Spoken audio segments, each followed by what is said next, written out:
Evening rise, spirit comes, sun goes down when the summer's done, frozen earth awakens her rime-hearted Mother Earth. Okay, welcome everyone to the Lost Spire of Netheril. You're still there from last week. You've camped out and had a long rest, and discovered your new powers as you've gone up to 7th level. And I think some of you were sleeping outside with all the dogs and bears and owls and wolves and things. And the rest of you are taking a bit more shelter down in the bottom of the spire.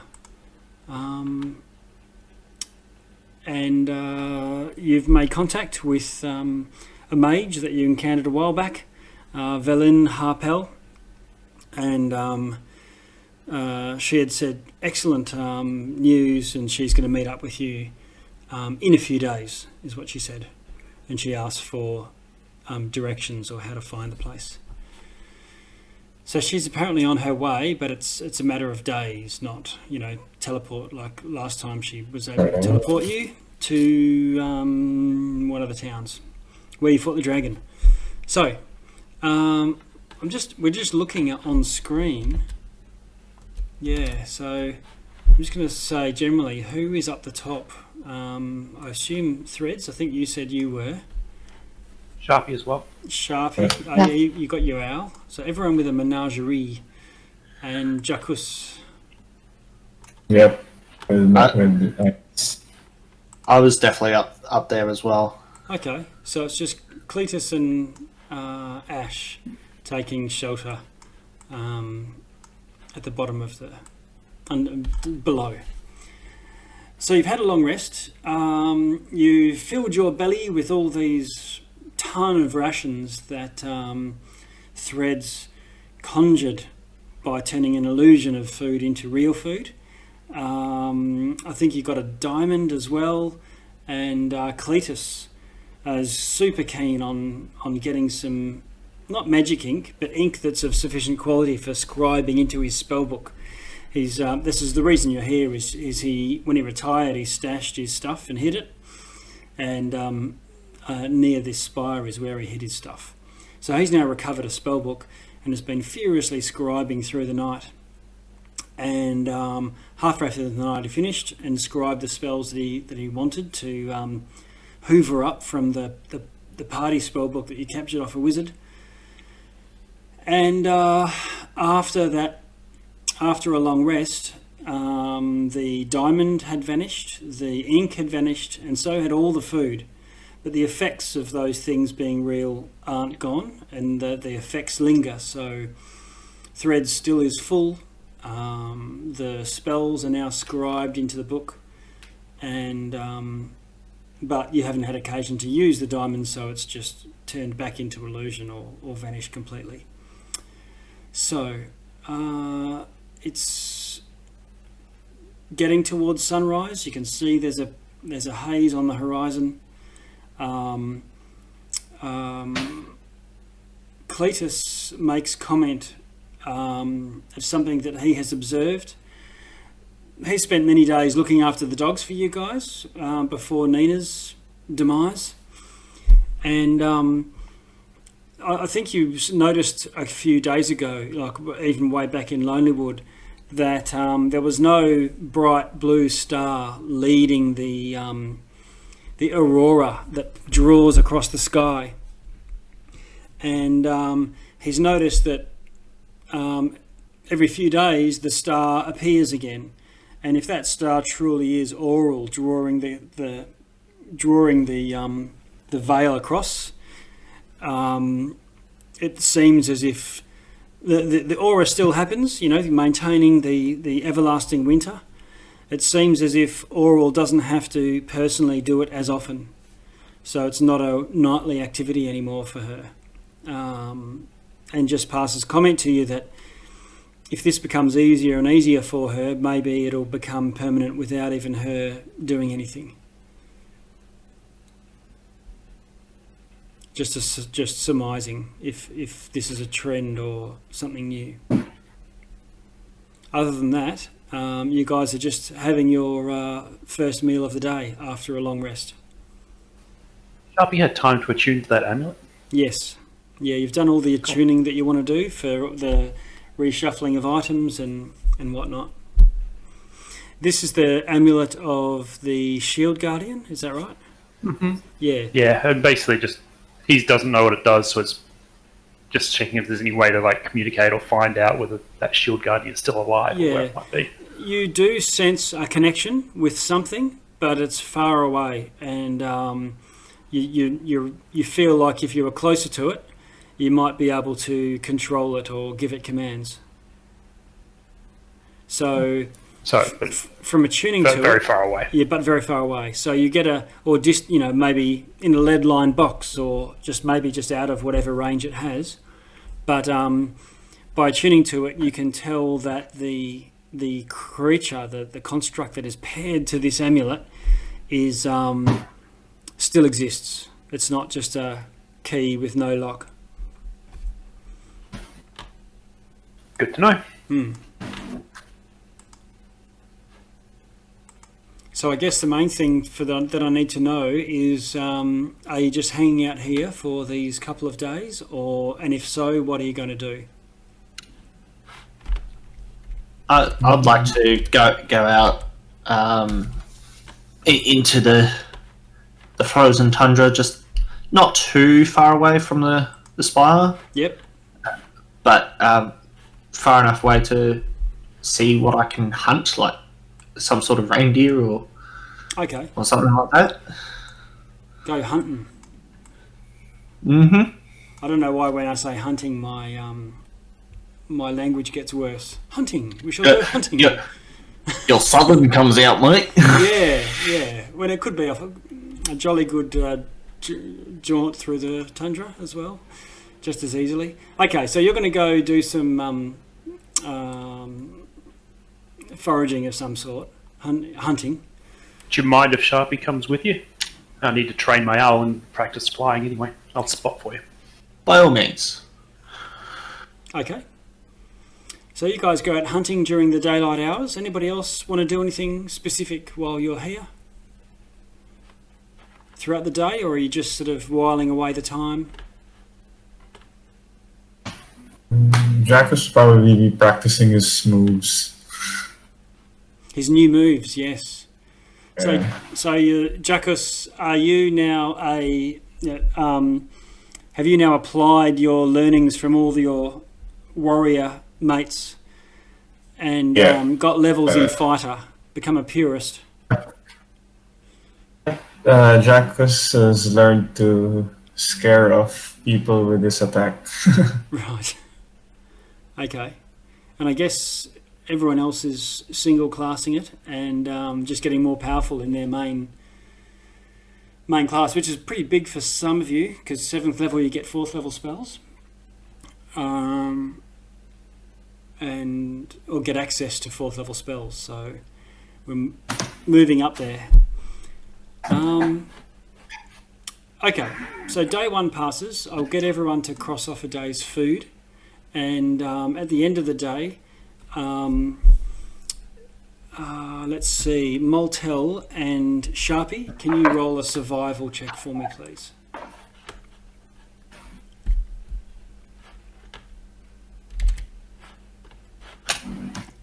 I got an 11. Okay, Moltel's got an 11. Sharpie! Okay. Natural 20. Okay, so Moltel and Sharpie, you go out hunting and foraging, and Moltel, you don't manage to find anything, but Sharpie in his owl, he manages to see some movement off to the side of where you've been hunting, and he manages to do one of those big owl swoops, and comes out with some food, enough food to feed the group for the day. Sweet. Yeah, so you've got fresh meat. Unless Threads is eating her rabbit, her permanent rabbit.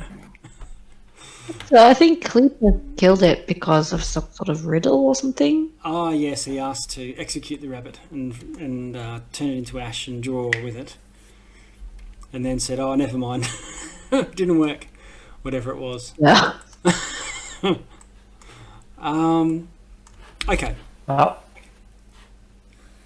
So one day goes by. I'm just going to shift us to just like an open map for a moment. It'll be a little bit easier. I'll find one we can use.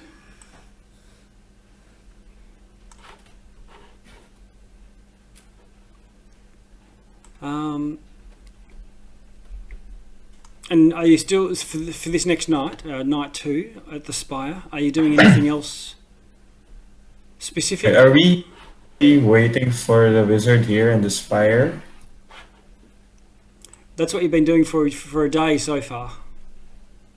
I want to suggest to the group to just meet her in Bryn Shander. Well, she's going to be here in a couple of days. She's not going to be in Bryn Shander. Ash could send a message.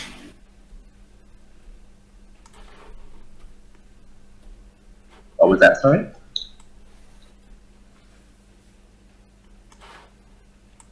If you guys want to just go to Bryn Shander, wait there instead of waiting here in the Spire, maybe But you can she's send not them. going to be in Bryn Shander. Like, she's going to be at least close to Lonelywood if she's 2 days out. And that was a day ago. We don't know where she is exactly. Well, that's what? How many days to Bryn Shander? 5 at least? Yeah, 5 or 6 at least.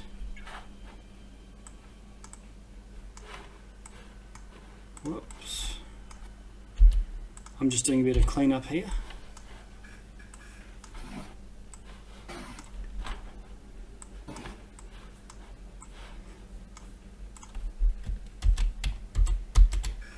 Okay, so one day passes with the hunting, and you can, I guess, sleep on it and make a call in the morning as to what to do.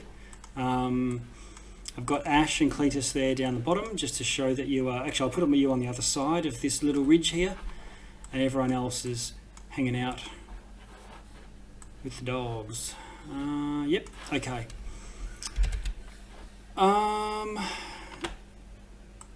Can I get Moltel, Threads, Sharpie, and Jackus each to roll nature checks, please?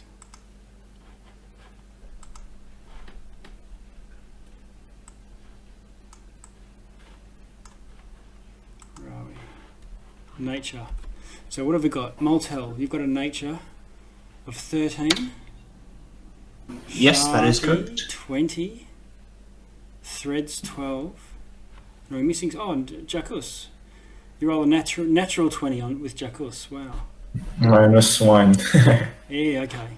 So you guys are in your tents, rugged up as best you can, and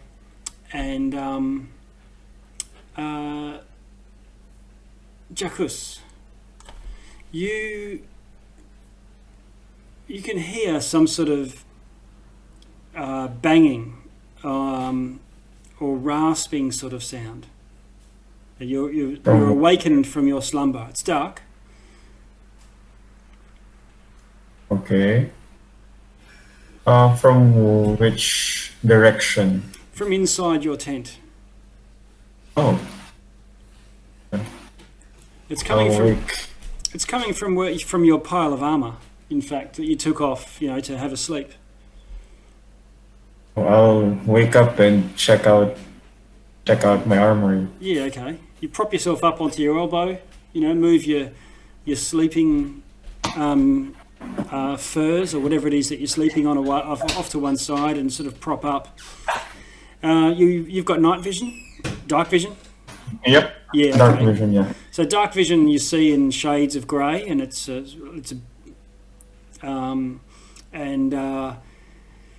it looks like there's this little round thing about the size of a tennis ball, and it's got 2 spindly legs and 2 spindly arms, and but it's got little round feet as well, a little long, flat, broad feet, and it seems to be looking at your armor, and it's standing on your breastplate. It's about the size of a tennis ball, and you're sort of watching it there, and it starts to. It's standing on one foot, puts its hands on its hips, and starts to brush its foot backwards and forwards on your armor. And as it does, it makes this sort of and you can hear it. You know, this little sort of scraping sound, sort of like those a sharpening iron. You know, when you rub them against the knife, and they're rough and raspy, or like a file rubbing across metal. So it looks like this little creature's feet must be quite rough and bristly of some sort. And then it shifts its feet to the other foot, and does the same thing with its left foot, and then it starts to bang, you know, banging on the metal. Are you still just continuing to watch, or? I'll try to just like poke it gently. Okay. You reach out to poke it gently, and it turns and looks at you. And it looks, now that you can see it a bit closer, it's about the size of a tennis ball. It's just made of fuzz, like a puffball, and it's got like a mask over where it would have had a head, but it doesn't have a head. But it's got sort of like a piece of colourful stone over where its head would be, and it sort of shuffles back a bit across the breastplate, out of the way of your hand as you go to gently poke it, and puts its hands on its fists on its hips, and then stomps its feet, and then it starts to tap dance on your breastplate. Try to talk to it and tell it, stop what you're doing. Okay. It sort of goes and holds its hands out to the sides as if it's just finished a performance. Okay, I clap. And then okay, it bows, and as soon as it bows, it stands up. Threads. Okay. Do you know what this is? You go to give Threads a nudge, and Threads, you can hear. So it sounds like there's tap dogs, or Michael Flatley belting out a little tune on a breastplate. You seem to love features. Have you seen this before? I don't think so, but isn't it wonderful? And Thread like starts to kind of like jiggle a little bit, like yeah. Okay, and it continues to sort of turn into like a soft shoe shuffle, just idly making this sort of rasping sounds as it's just mesmerised by this metal. Eventually, it balls up its fists, and your helmet's nearby, and it starts to sort of drum with its fists on the helmet, on the visor, while it still taps with one of its feet, but it's sort of sitting down otherwise with one foot up. As it's doing that to the helmet, I'll try to like just wear my armor. Okay. And try to get him to go on top of the armor. Yeah, okay. As you pick up its helmet, it goes to fall off and then grabs onto the visor, and you sort of hear this little squeak, and it almost slapstick-like runs across to the helmet and leaps and hangs on to the brim and pulls itself up. I'll try to capture it in the palm of my hand with both hands. Okay, it shrinks back a little bit, but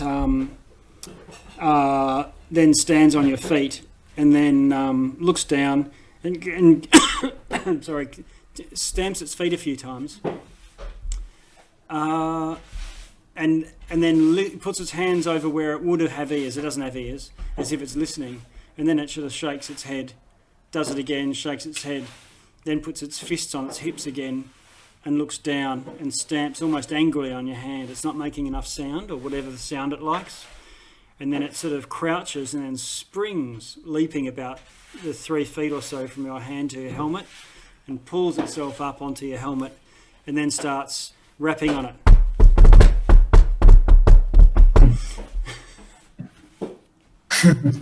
Well, it looks like we got ourselves a new pet.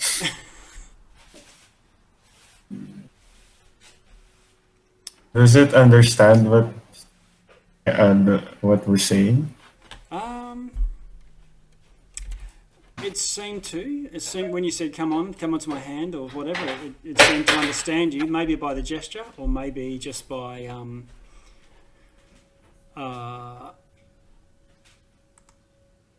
I'll try to give it some rations. Yeah. Okay.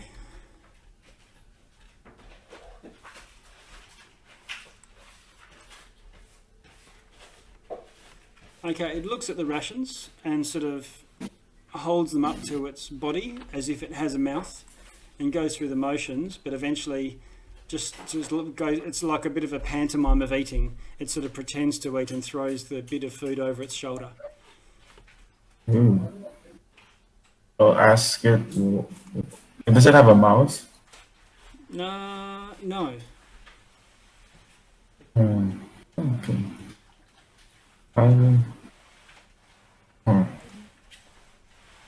Do I have any idea what this is? You can roll you can roll a nature check. Another nature. Nope. Nope. Threads, you're there and awake. You can have one as well.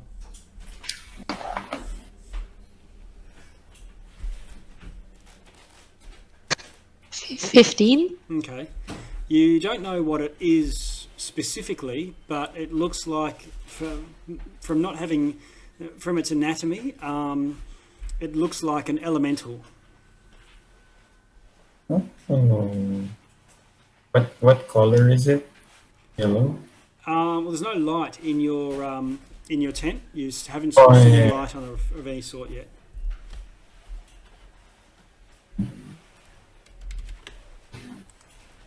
While this is happening, I'm just going to go to tent number 2, where Sharpie and Maltel are. Sharpie, you're sleeping soundly, as halflings do. And until woken up by a tap dance in the middle of the night. No, you feel something twirling your dirty blonde curls. There's something in your hair.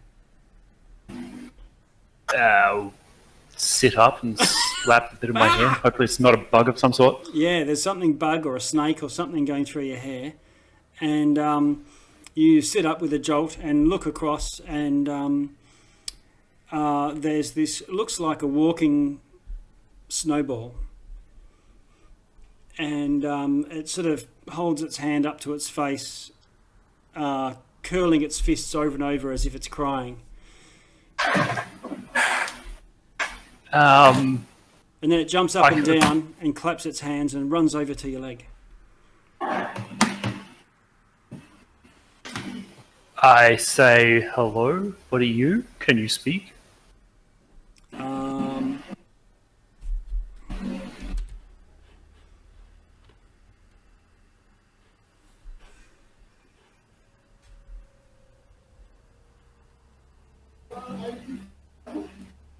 It doesn't seem to have a mouth, or if it can speak, it doesn't seem to respond. Well, it responds to you when you say, "Can you speak?" It gives you a thumbs up. All right, make a psychic link to it and repeat the question. So. Okay. And I'll also psychic link to Maltel and wake him up. Sure. Okay. All right. This little thing is speaking in your head, as in this tiny little it's sort of like icicles tinkling, and this little tinkly voice saying, beautiful, dirty blonde, flowing fur. Never seen it. So lush, so vibrant. And the things keeps going on and on about your hair.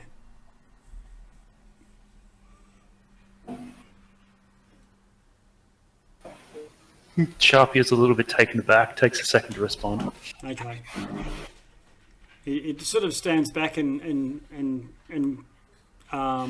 lays down on its tummy with its feet in the air, knees down, and puts its head on its hands and sort of just is looking up at you.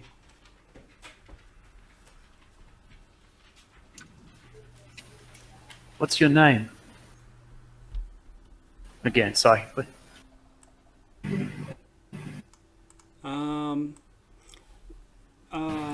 I am called Fuzzbucket. Fuzzbucket, huh? Is it just you? Or are there others of you here? Oh, no, there are many of us. Right. Sharpie will relay this to Moltel and get up out of the tent and start checking around the place. Okay, you don't... If he can probably tell that Jackus is awake. Yeah, so Jackus is awake, yeah. Tell Jackus as well. Yeah. And this little guy tries to climb up your leg. I let it. Doesn't seem to be harmful, but I keep an eye on it. You can see in the chat there's a picture.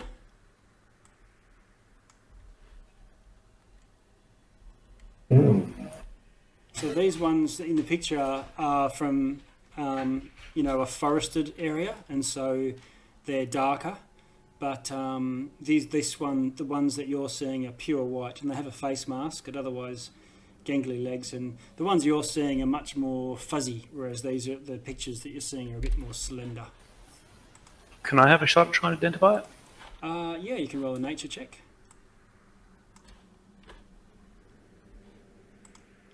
Yeah, nothing much. No go? Okay, yeah, so same for you. An elemental of some sort, minor spirit of some sort.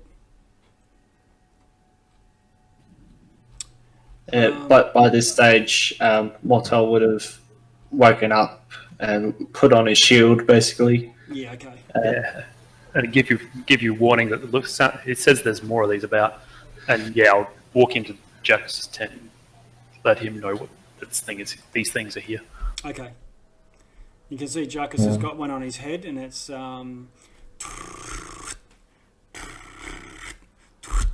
whenever Jackus walks. Yeah. I'll tell Sharpie, look, we have a dark fuzzy boy. Yep, yeah, I've got one here too. It says there's more of them about. I have no idea what they are. Could I... What? Sorry, what's that? No, I was asking Sharpie, do you have any idea what they could have won? Why they're here? Give me a second. I'll ask Fuzzbucket what it wants. This one's name is Fuzzbucket, by the way. I told Sharpie in threads.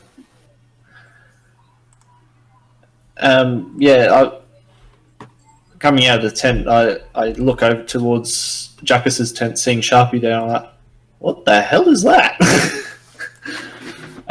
So, could I try and identify it? Yeah, sure. Go for a nature check.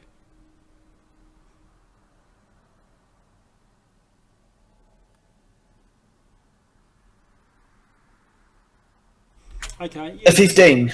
All right. So you're pretty certain that it's a minor elemental, a spirit.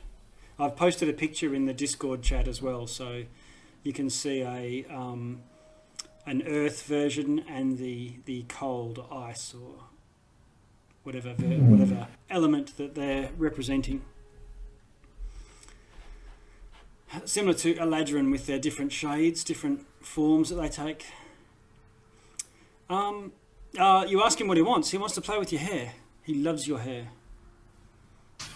I tell him that's okay. All right, so he does this.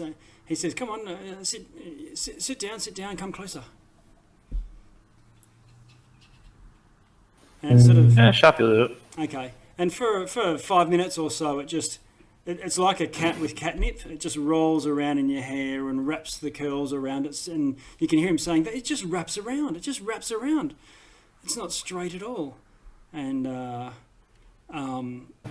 drapes it over itself, and then just sort of just rolls about, really, like a dog on the grass.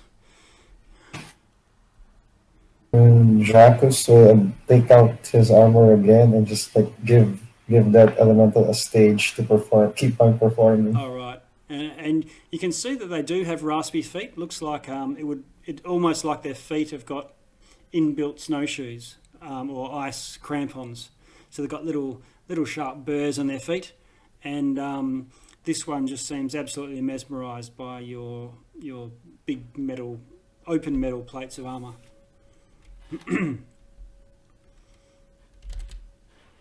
And they sort of every now and then they sort of say, well this is to Sharpie because you're in contact with one. He says, I'll be back in a bit, and they sort of just dive at the ground and sort of vanish into it. All right. Well, I keep up the psychic connection, but don't say anything. Okay. And just because there's Jackus, that was weird. They're coming back, though, apparently. Oh, okay.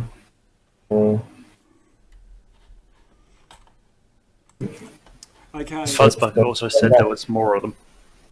Ash and Cletus, they're not just staying separate to you the whole time. So they wake up and eventually come up to make sure everything's going okay and join your group as well. So Ash, can you roll a nature as well, please? Sure. Do I have an icon to click on? Yes. You should see your one here on the screen. Yep.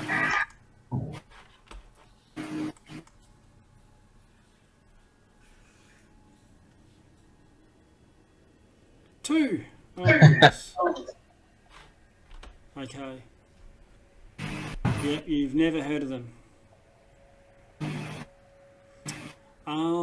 There's one other thing that might pique the party's memory, and it's not nature-based. Nature's more, have you heard of this creature, or can you identify the creature?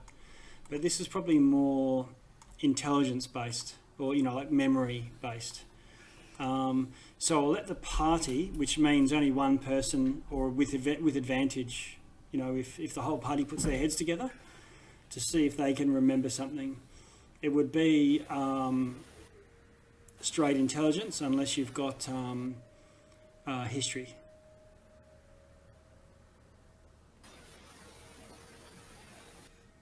Is anyone good at that? I got a -1. -1. Okay. +0.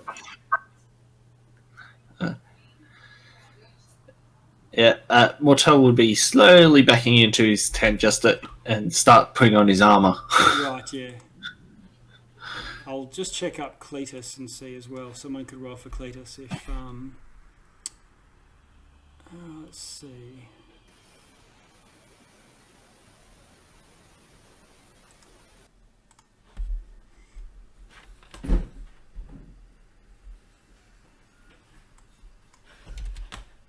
Here we go, Cletus, there you are.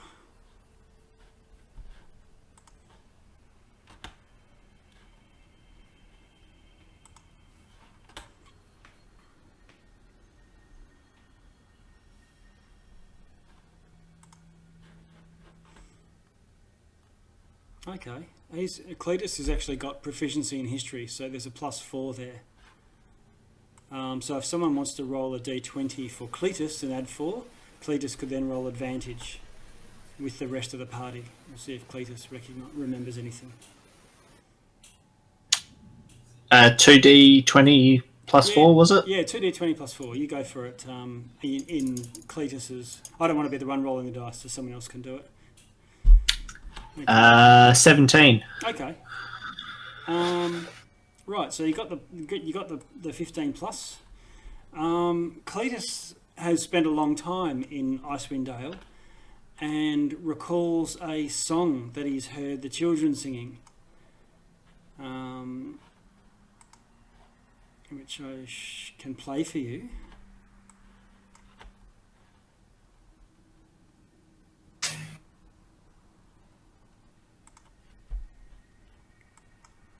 Please don't make me go to sleep. The Tringers will be watching. They will jump inside and sit, tickle my toes and tie my hair in knots and bows. There we go.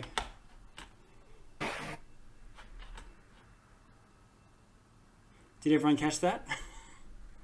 Yeah. Let's play a pair. Please don't make me go to sleep. The Tringers will be watching. They will jump inside my sheets and pinch my cheeks and tickle my toes and pull my hair and pick my nose and tie my hair in knots and bows. So, he suspects that they are called Twingers.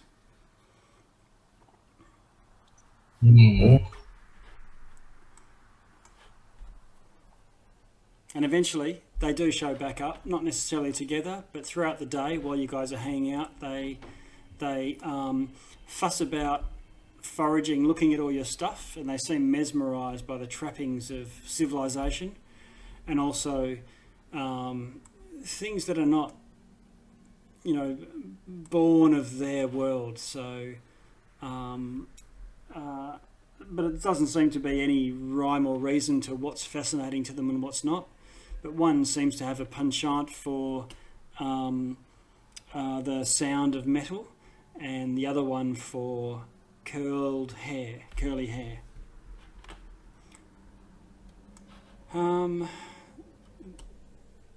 The reghead nomads native to this area would generally all have straight dark hair. So almost the opposite of Sharpie, going by his picture. How many of these things do we see?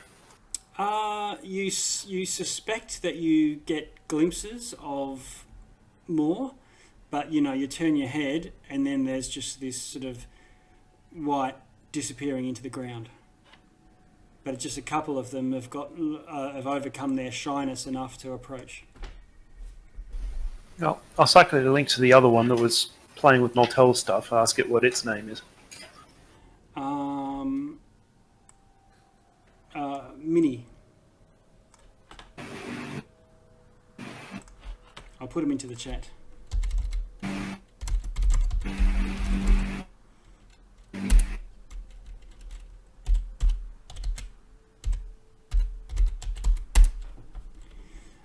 But Sharpie, if you're allowing this Twinger to, harass you and hang out with you, and you come down to its sort of ground level, towards the end of the day, it seems to get excited and comes over to you and calls you outside the tent. I'll let somebody else know that I'm coming, whoever's around, but then I'll follow it. Okay.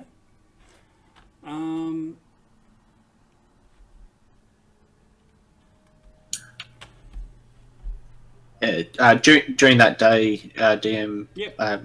with it at camp there, Mortel would have gone out for another hunt. So yeah, again, not too far away from the spire, but Okay. far enough away that could potentially get something. Right. Okay. The Twinger sort of sits down cross-legged and gestures in front of you, gesturing to ask you to do the same.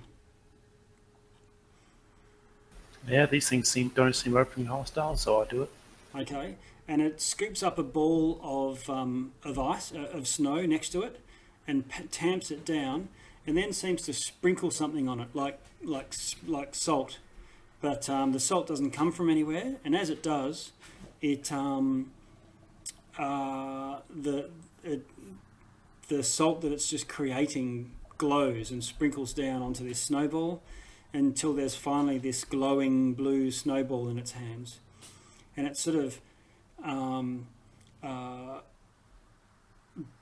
moves it from hand to hand, squashing it down harder and harder, and eventually it throws the ball up in the air. And once the ball is about 10 feet in the air, it explodes like a little firework, and this mesh of blue light, like a webbing, spans out and then droops down in a curve, making an arch around you. And it feels like you're in a little transparent dome. And the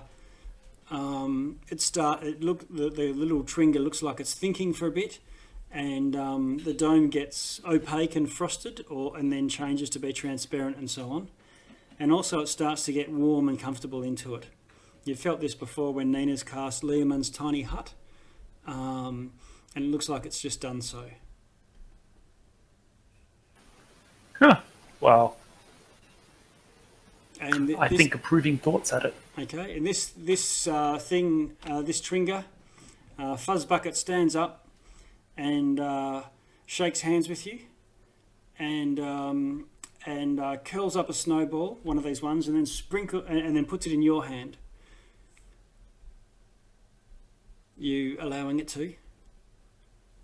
Yep, sure. Yep, so it sprinkles this glowing salt onto the snowball, and then it sort of gestures, opens one of your hands, and then holding both your hands, it claps them together as if you're going to squash the snowball.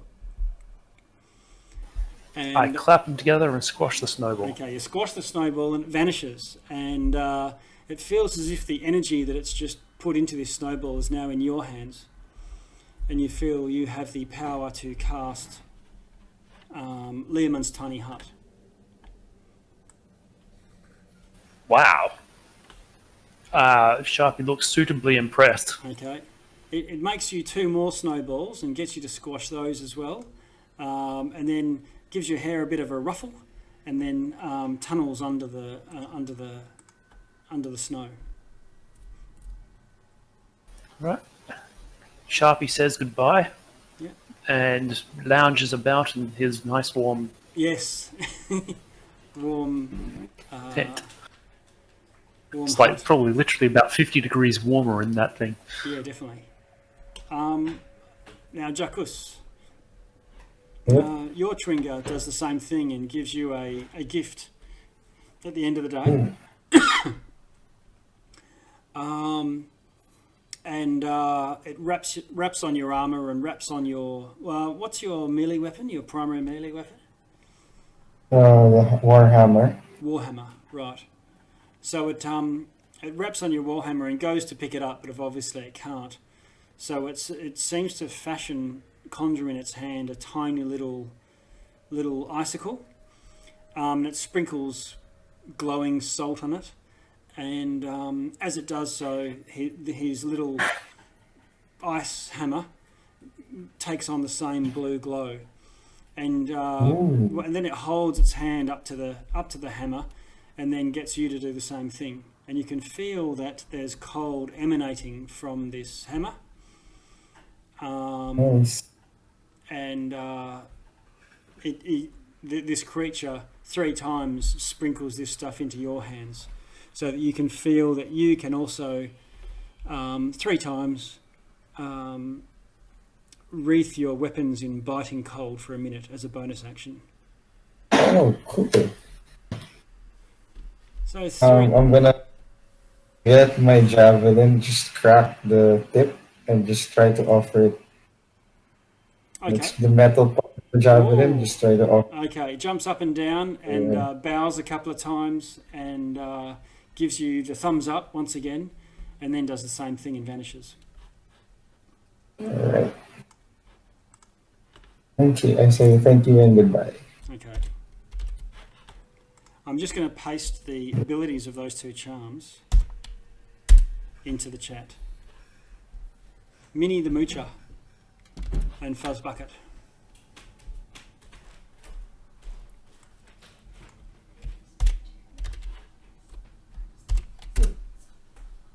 Charm of the Traveller's Haven, and Charm of Biting Cold.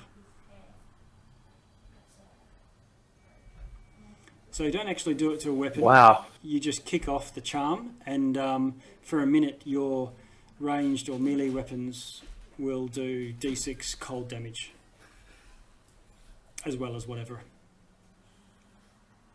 It's not concentration also. No, no concentration. Ooh. It's like drinking a potion or something along those lines.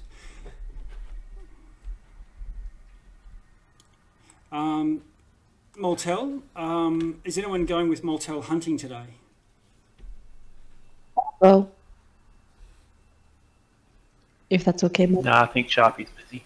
Yeah. Yes, that is all good. Okay. Was that a threads going, or I missed that? Yeah, threads. Okay.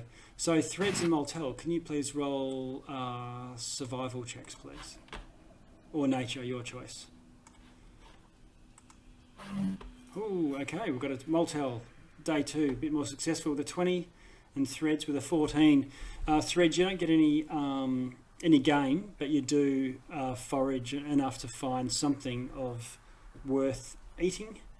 But Moltel, you managed to score some brace of snow hares. Okay. 23. I'll take it all back to the to the camp, and we've got snow hair for dinner.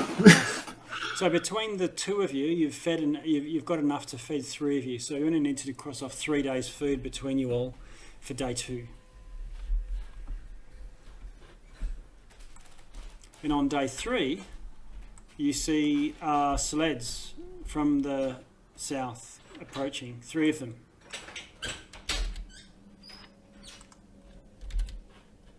Does this seem to be the wizard you were waiting for?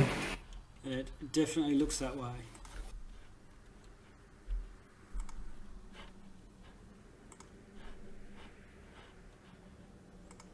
And yes, you finally, there's an owl flying circles above her, but the elderly wizard, Velen Harpel, comes towards you with her kobolds in tow on the other sleds.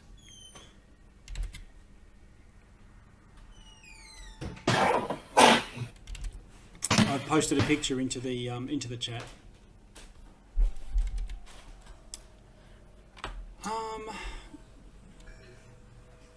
Welcome. Thanks for this. Sounds like good news. You've stumbled across something that may be of great assistance to us. And she says, "Show me. Is there anything I need to know? Let us enter instantly." Well, we've been guarding it for a few days now. Okay. So nothing's come in, nothing's gone out. Yep. She gives it's pretty much how we left it. She barks a few orders in kobold to her lackeys, and they start unpacking and setting up a large, what's it called? A yurt. And you can see that some of the kobolds are dead, but they're still unpacking and doing some menial tasks with unpacking. So she heads down. Anyone going with her? Yeah, Sharpie will follow along. Okay. Yeah, sure. Give her the tour of the place.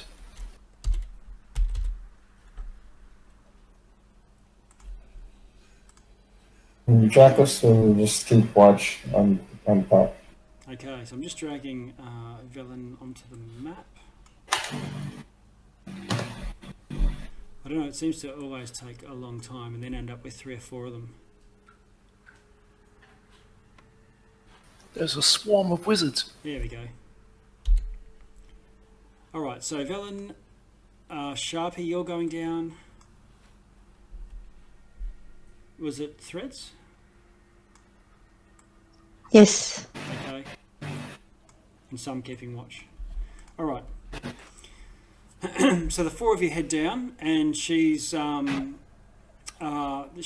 is incredible. This is a broken off piece of the city we've all been looking for.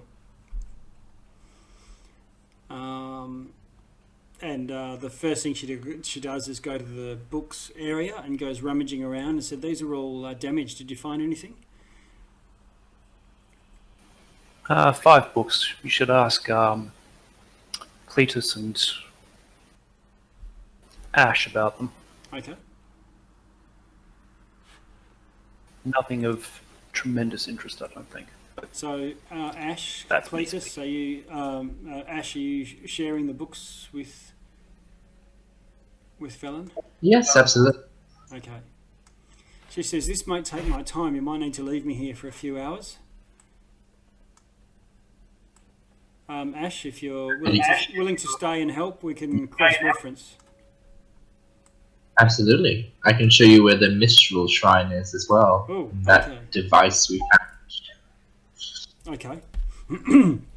Right, well... And if you could just explain what that clone thing was, that would also be good. That was weird. The clone thing? Are you telling her about telepathically give her just... Okay. Yeah, exactly, including the fact that we think his main person died and he's there. Right. Dazan was a nasty piece of work.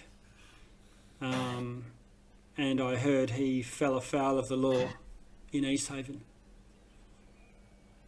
But yes, that would have been a simulacrum, a copy of a wizard created of snow and shadow stuff. Probably best it's gone. Well, he's dead now. It may have had the same personality of that detestable Thayan red wizard. He says he's Arcane Brotherhood, but he's former life as an escaped, not escaped, but failed the Red Wizards and ended up with the Arcane Brotherhood. He grew his hair out, so he probably didn't see the tattoos on his scalp.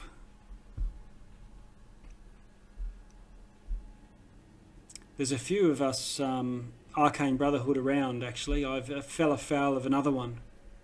Nazlantamir. You haven't seen another wizard, have you? Not here. Not in the last... Okay. Haven't seen anything but some weird elementals. Hmm. Ah.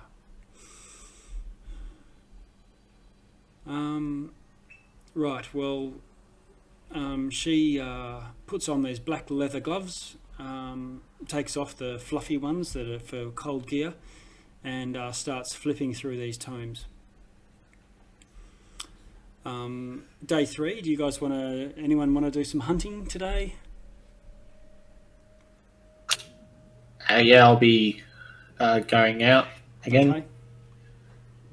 Sharp, Yeah, I'll go again too. Sharp, you'll practice with his owl again. Okay. More the merrier. Yeah, definitely. We can spread out and I'll and basically try. Sharpie's not going to actually hunt himself, he's just going to try and act as a spotter for the other two. Yeah, okay. All right, so you provide some assistance, and Threads and Moltel give you survival rolls for your hunting. Oh, we got a 19 from Moltel and a 12 from Threads. Terrible. Above 10, you're finding something, and so you can supplement your diet, but you really need above 15 to get anything decent and filling. And then if you are in the 18 plus range, then you're finding enough to actually feed people, and then it's a matter of how many people you can feed with what you found. But yeah, so today between the 3 of you, you gather enough food for 3 of you, so you'll still need to cross off 3 days rations. Somebody? Is anyone volunteering to do that, or is there a party thing where you can cross them off? I have a lot of rations. Okay. So if you want, I can cross off 6 in the last 2 days. I've already spent my own rations myself for the last 3 days, and before? And fought the animals. Okay, so Yeah, as I've you cross been- off... I'm up to twice, I guess. Yeah, okay. All right. Okay, a day later, Velen and Ash, you, between the two of you, with her sort of guiding which sections she wants you to look up and any details, she gathers you together for a meeting for planning the next steps. She relays that she was robbed by another wizard who's also looking for lost magic of Netheril, and that wizard got a couple of things from her, quite important items from her, and she's going to have to travel by foot as well. So that wizard was heading to a place called Solstice, and it's an island far out on the sea of moving ice, and that place has got it's a abode of Auril, or a religious locality dedicated to Auril, and presumably where the seat of her power. But within that place is an item that she's seeking, that she thinks is going to be necessary. She's done the calculations based on everything she's read in this book about the city and about the Mythalar. She's quite convinced that the Mythalar may be a solution for this everlasting winter. But to do that will mean finding the city. It's she plotting that trajectory. She can show you on a map where she thinks it is. The problem is that it's deep beneath the glacier, the Reghead Glacier, far to the east. So she says, we're up for a journey to there, but it's pointless going to the Reghead Glacier unless we can get to the city underneath. And this is where this book, a magical book dedicated to Auril, comes in. If we can get that, we can sunder ice. There's a spell that sunders ice, but what's specifically useful about this is it doesn't have a thickness. So while normally you're carving up ice and you can split ice to get through the water under a lake or so on, for the glacier, when you cast this spell or read it's more of a ritual, I suppose. She believes it will sunder the ice to the bottom until it gets to rock, and that way, hopefully, it might actually open a path to the city far within the glacier. It would have had, millennia. The city has been there for not centuries, but measured in millennia. So there'll be hundreds of feet of ice on top of it. So while initially her thoughts was to go to the Reghead Glacier and go looking for this city, now with this information that's been gleaned from the tower, she thinks it's going to be much further down, and this visit to this island is where she's heading next, and she knows that there's an arcane brother ahead of her. You get the sense that she's treating it as a bit of a race. Whoever gets there first is the winner, and gets all the items, the treasure, whatever, the knowledge.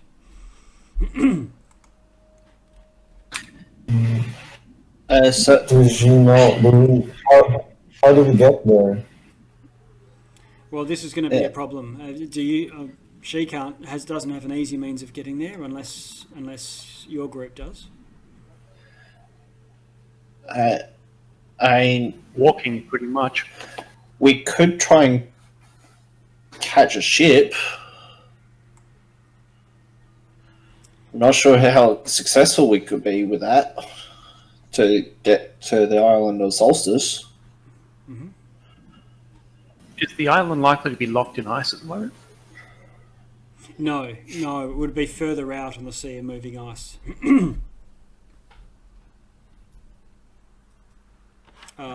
Days of sailing. She says she knows whalers come this way, so there must be ships.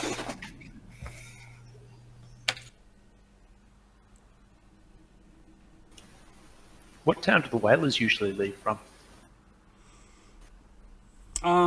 They don't. They unless they're stopping in at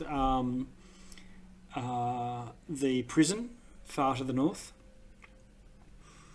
That's an actual dock with jetties and so on. But the whalers would, with small boats, row their produce to the shore and then have it hauled to 10 towns to supply the town with oil.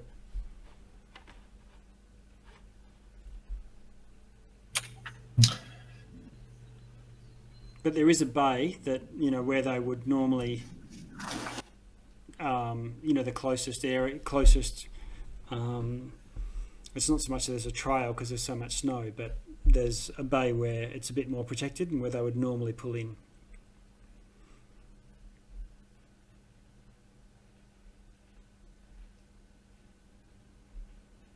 Unless you've got any other ideas. How did you come to Icewind Dale yourselves? Had to walk from Fireshare. Our ship didn't make it through the sea of molten ice. Oh, right. Okay. I was a prisoner at Rivel's End. I do remember seeing ships come and go there from the little window of my cell. Are you going to be arrested if we go back there? Probably. All right, keep your helmet on then. Exactly. Because I've changed the armor now. They wouldn't recognize the armor that I left with. So. Because why you were barely wearing anything. When you guys found me, I was wearing, well, my armor when you found me was chainmail, not full plate. So they probably wouldn't recognize me. Just have to remember in the Revel's End, your name is Fred. I can agree to that.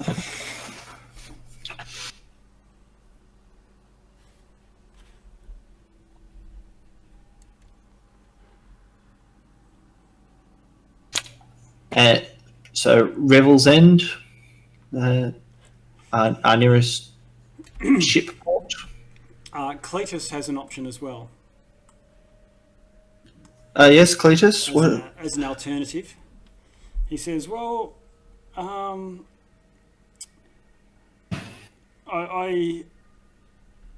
do know of a druid in these parts, who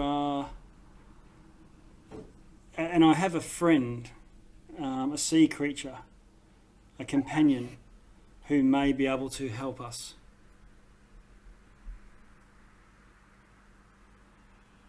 Give us a ride. Give us a ride, so to speak. Sure.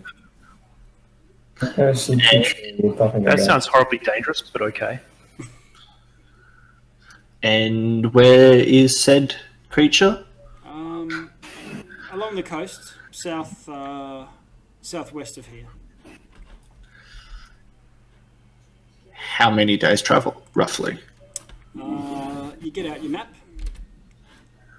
and I will put you onto that map and show you on there. Let's have a look. Where is the big buffer?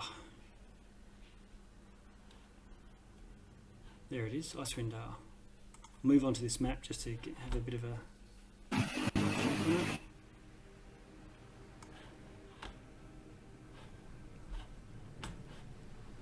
Okay, can you see the map come up yet? Is that...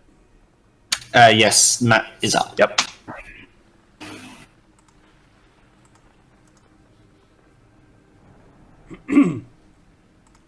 Okay, can you see the diamond that appears off to the southwest? Yep. 6 in one, half a dozen in the other. Yeah. We're right in the halfway point. You are, almost exactly. It's probably a little bit closer, and it's south rather than north, I guess, is the other thing. Yep, 9.6 miles to one. Well, that looks odd. 12 miles to the other.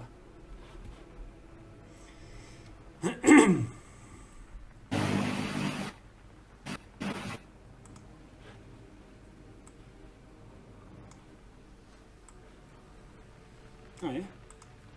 Oh, yeah, that's right. I'm looking at you from the Dark Duchess, not from the Spire of Netheril. Okay, yeah. So it's probably a little bit further. So this is where the great behemoth Angajuk comes to the surface, and I have a friend, a druid, who lives out that way too. What is Ungajuk? What kind of creature is it? A sea beast. Hmm. And we're sure it's safe? Well, nowhere is safe here, but they're friends. They're friendly. I like that option a lot better than Rivel's End. Yeah, I agree.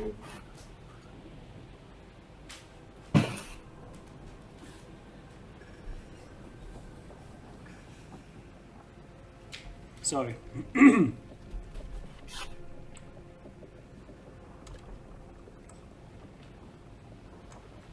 anybody else? Oops, have an opinion?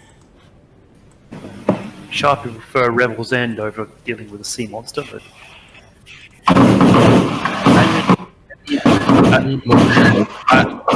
Oh, someone's audio's crazy. So where are you? I mean, my only thing with Revel's End is if I'm recognised there, we're going to have to fight. yeah, that is a problem. And with that beast, sea beast, I'd rather take my chances with that than fighting to a ship. Yeah, and we don't even know if there is a ship at Revel's End at the moment. So, yeah, let's try the sea beast then. Okay. In which case, Valen suggests he's quite keen to move off straight away and catch up to this swine of a wizard that she's hoping to recover her items from.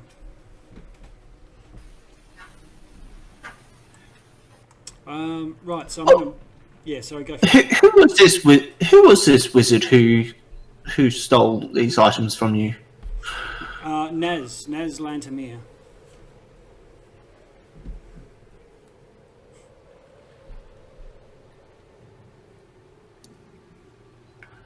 Well, we'll try our best to get those items back to you.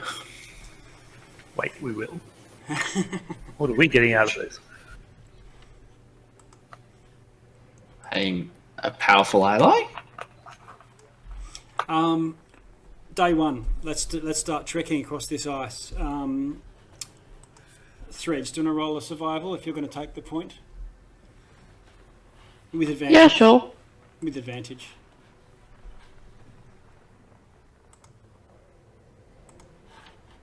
Okay, so we have a 26. 26. All right. So you make good distance that day. I'm using purple for this next leg, and you reckon you're about you've covered 1/3 of the distance in that single day of travel. You'll need to cross off 6 days' food, or everyone just cross off a day's food. It's probably easier than trying to figure out who's gonna. Just everyone cross off a day's food, and for your animal companions as well. Don't worry about Velen. I've only got about... equipped. We've only got about 6 days worth of food if we're feeding both the Olivar and the owl. Right. How many days food? Just one, or 6 days food left. We may have to do some nighttime hunting. I have 18 rations left. That's a fair bit. And I can conjure food if it comes down to it, you know. I'll just prep conjure food. How many Like- rations does it take to feed owl and owl bear? Regular human rations? Let's assume 2 for simplicity's sake. Or dog rations?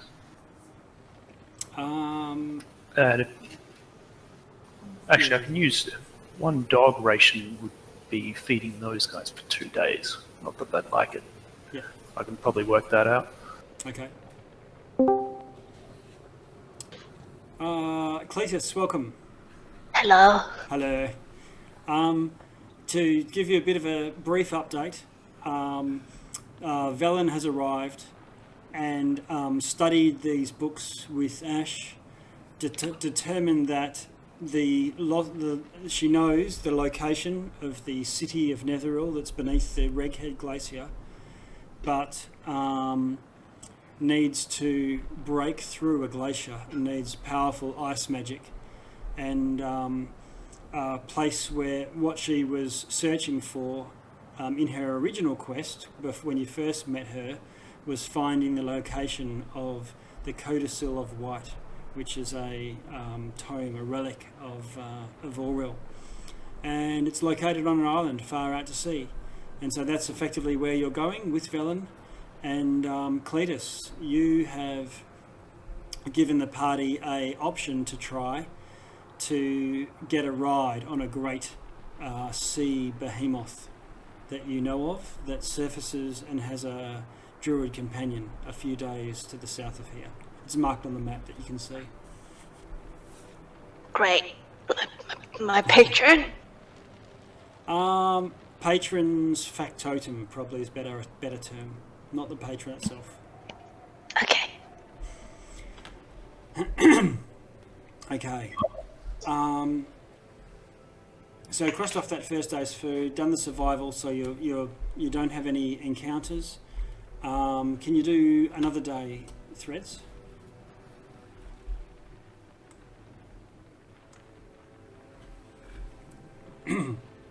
Okay, 16's Not great. enough. 16. Yeah, 16's okay. It's just not sort of like a double travel or whatnot. It's just a regular day's travel.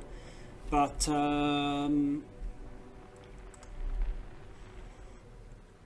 okay, but the weather's pretty bad, so you don't get it quite as far. Can everyone cross off 1 day's food? And Threads, can you do a day 3 for me?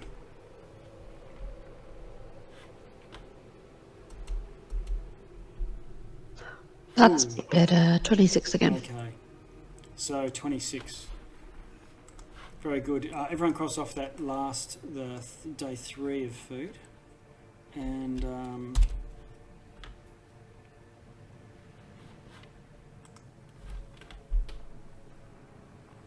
going to just transport us.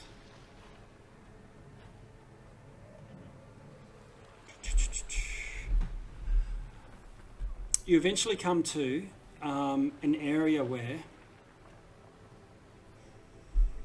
it's still flat ice, but it's clearly ice that's over the sea. And there's a few rocky spires poking out of it. One that's forming an archway over a large hole in the ice. And near this is a rocky outcropping. And Cletus, this is where you would have encountered your behemoth companion. Okay. Is this also where someone I know lives, or is somewhere around here? Yeah. In the rocky. Am I able to? Do I remember where they live? Can I direct the party that way? Yeah, there's a shelter in the rocky outcropping, and if you wriggle your way through, there's a cave. Guys, come follow me. I know someone here that can provide us some guidance and some shelter. He's an acquaintance. Everyone going along? Lead the way. Okay. Lead the way. Okay. Sharpie will stay outside watching the animals who'll psychically link to Threads and Ash. Threads, Ash, and Dawn.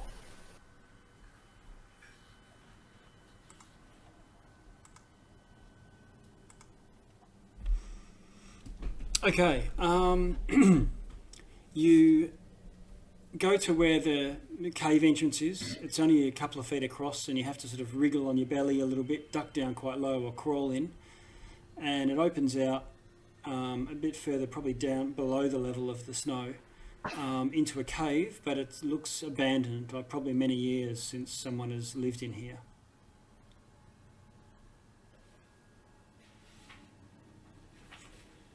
Do I know my friend's name? Do I remember my friend's name? Or my acquaintance's name? Let me just...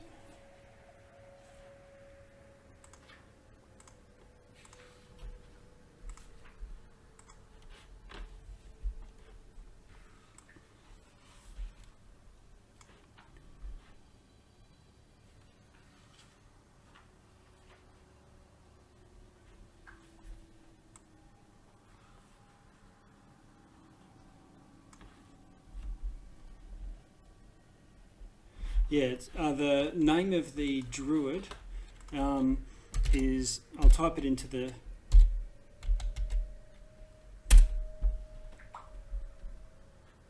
Orque? Orque. Orque. And Cletus he doesn't see Orque. He's gonna yell out, Orque! Are you here? It's me, Cletus. No reply. That's so strange. Awkward. That's so strange. Can we go deeper into the cave? Is there any indication that there would have, an animal's been through here, or, any indication that someone's eaten him, or them, maybe? Do a survival check. This is like checking for tracks and traces. You can have advantage if the party's doing it. Threads, can you help me? Or Threads can have a roll. If you want to roll individually, that's fine too. My friend lives around here, but don't know why he's not here anymore. Do I see anything? What do you got, 15? Yeah. Yeah, you see signs of wolves.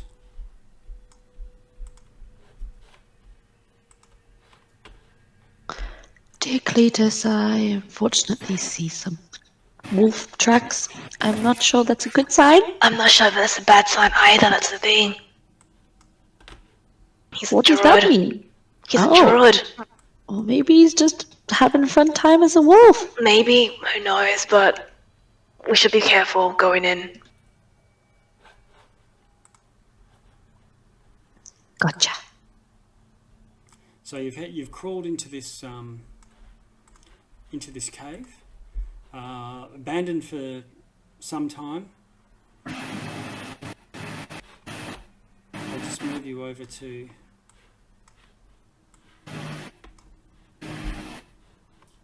You can see there's a little stone hut.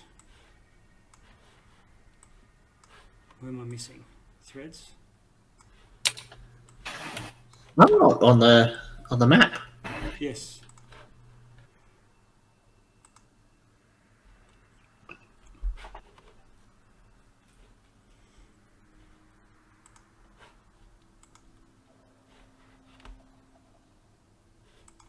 Okay.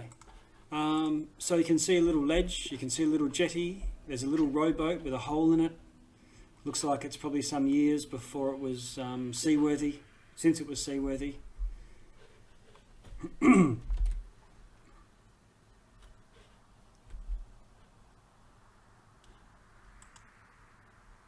So we are standing on land, and if we go down here, this is ice. Yes, that's right. And the ice projects out, and there's some rocky outcroppings, as you can probably see, and an archway. You can see the two spires. I see one spire here, and another one probably another 40 feet away from it, and there's a hole in the ice over here. What's the thing? What's the thing to our right? Let's have a look. Oh, that's the little cave. Oh, okay. And that's the one we just went into, and he wasn't there? Yeah. Okay. Is there any signs that... The signs that you told us that... Sorry.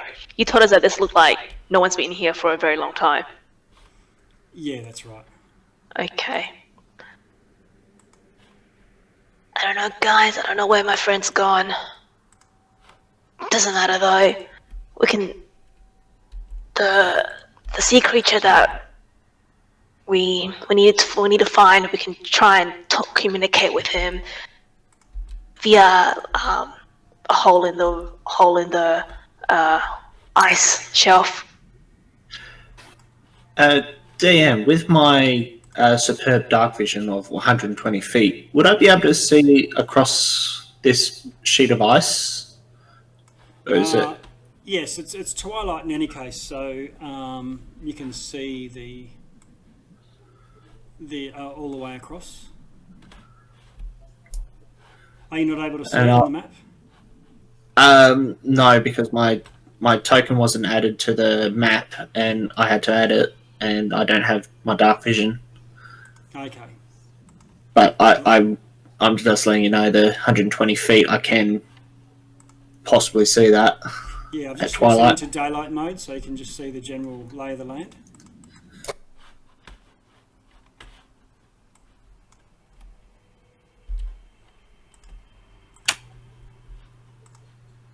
And I'll probably double... Cletus, you're on the map though, aren't you? So there's Moltel. Yep. That's the only one we were missing. There you are. And I'll get rid of the old Moltel, the one that can't see very well. Okay, so you can see a jetty, you can see a broken boat, and over, further away, through the fog, you can see a large hole in the ice with what looks like some sort of wooden structure in the distance as well. Does the ice look stable enough to walk on? There's a few cracks in it, but it seems like it's pretty thick. Cracks are probably from just heating and cooling at the edge of the rock. I will move to over here and gingerly put my foot on the ice. Okay. It takes your weight. Cletus just walks on. Okay. He's been here before. He gingerly makes his way across. This way. Okay. What is this wooden structure that's near the ice? What does it look like to us? Okay.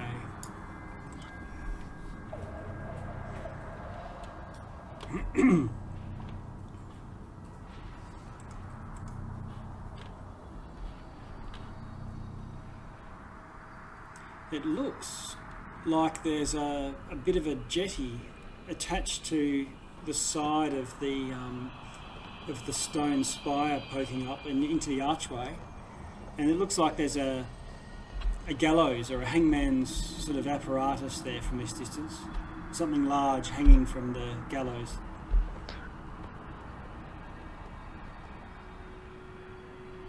It looks like something's hanging from it at the moment. Yes. Is that Oakway? Cletus is gonna make his way forward. Okay. I think there might be someone here. Okay, you get to 30 feet away from it, and then you can make out the shape. It's not a person or a creature. It's a large bell. Looks like there's this enormous bell about 3 feet across, hanging from an arm.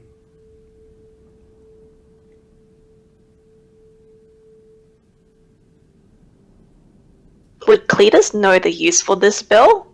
Is it a means to communicate with something? Yeah, can you do a intelligence check for me? Straight intelligence. Yeah.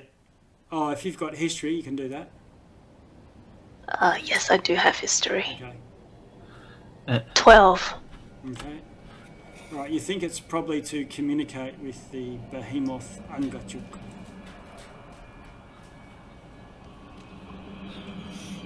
I'm a little bit worried though. My friend isn't here, but look, I think we can look for him later. We should maybe keep our plans. Stick to our plans. Are you sure the creature doesn't need its friend, master, whatever this guy is? No, we just know this creature. No, I'm a friend too. I don't know. Orkway is just someone that lives around here. From memory. Okay. It's a little bit concerning though, but look, the cave hasn't been occupied for so long. We'll find him later. I'm sure he'll be fine.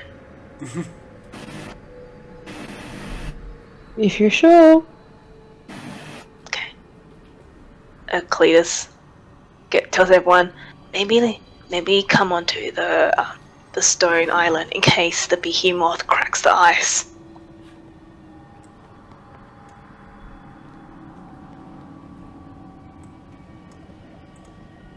And then once everybody's on the stone island, he's gonna ring the bell really heartily. Okay. Dong, dong. You ring the bell. Makes this enormous sound. It's that must ring out beneath the water, into the sky, and through the ice and stone. You pause. Nothing happens immediately. You pause.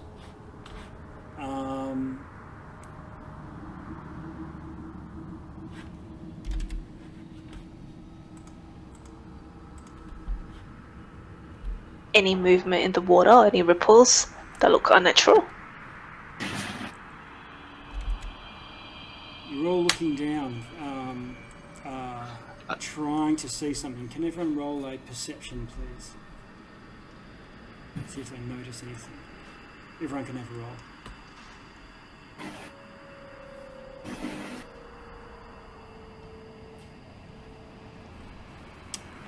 Cletus, you're looking down and you hear something above. You look up and spiralling out of the sky come these enormous winged creatures. More than one, did you say? Yes.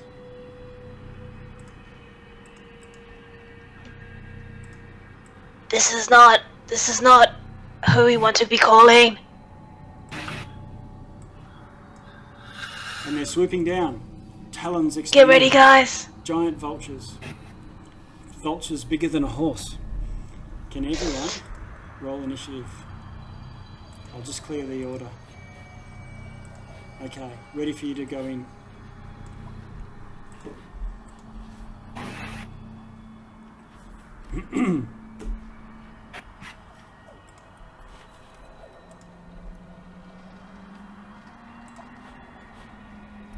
Alright. Are you waiting on anyone? I pressed mine with advantage, but I only rolled one die on the roll again.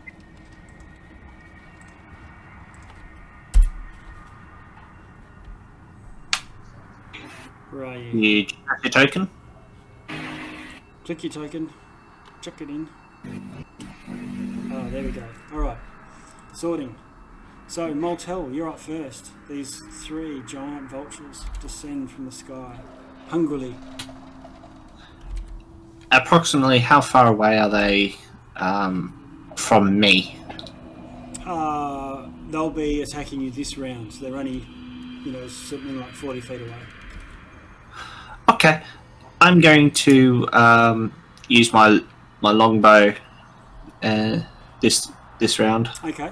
To try and shoot them down. Okay. Draw your longbow and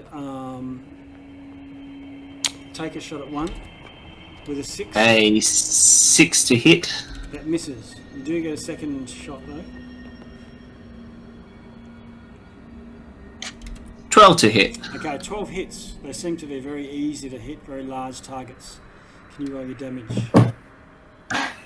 7 damage. Which one are you attacking? North, south, or the east one? South one. Okay. All right. Anything else this round? I'm going to action surge. Yep. And attack the same one again. Okay. 2 more arrows. Just normal arrows. Yep. 5 to hit. It's a miss. You're not used to shooting straight up in the sky. 18 to hit. 18 to hit. What did you get? 3! Oh. Threads is just shaking her head. So disappointing. Okay. Ash. Oh, sorry. Yep. It's reading Giant Smite. I haven't even activated Giant Smite, so 2. And the other one was 4. Okay. So I'm going to add on, what? 2 damage? No, it's 4 damage. Yeah, so it's 2 and 4, so 6 damage total that I've done to it, because it's adding Giant Smite, which I never activated. Okay. Ash Louise, what do you want to do? As an action, I'll use my Twilight Divinity, so I'll create a 30-foot radius sphere around me. Okay, and this is the healing one? The temp HP one. Temp HP one, right, yeah, okay. Alright, and is that your turn? As a bonus action, I will cast Spiritual Weapon. How high are these creatures in the air again? Between 30 and 40 feet.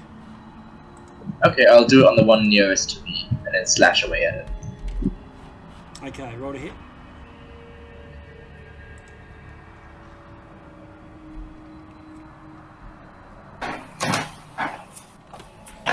Here we go.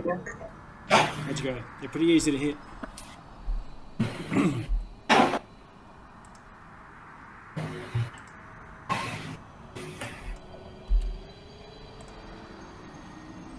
$14 to hit. 14's a hit. Roll your damage. 7 force damage. Okay.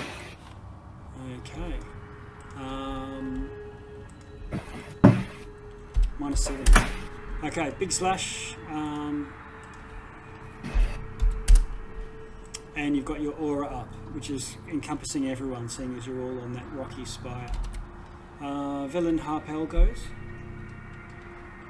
And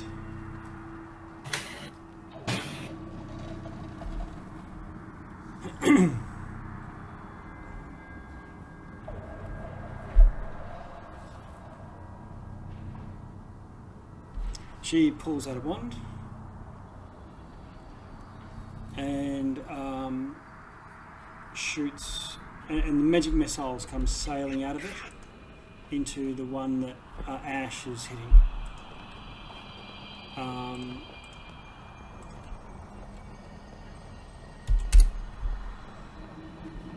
Jackus.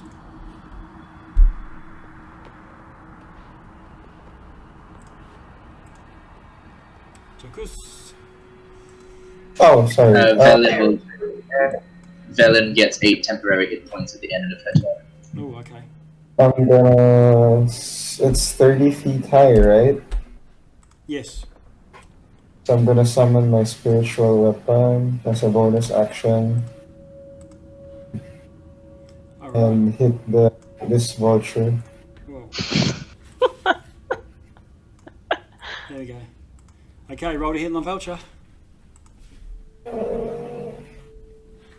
17 is a hit. 17.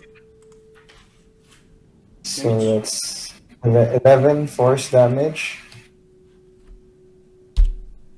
And it's dead. Alright, so big cleave goes through and looks like, while they might be big, they're also quite squishy. Brittle bones. They're vultures, so they occupy a lot of space, but not really made for fighting off aggressive I'm gonna defenders. move. When I move, I'm gonna move beside Threads and ready an action. If a vulture gets near me, just hit it with my hammer. Yeah, okay. Alright. Well, one does swoop down to attack threats, and that will trigger your reaction. You'll get one attack with your hammer. 23. 23 is a hit. And I'm gonna do a first level Divine Smite. Okay.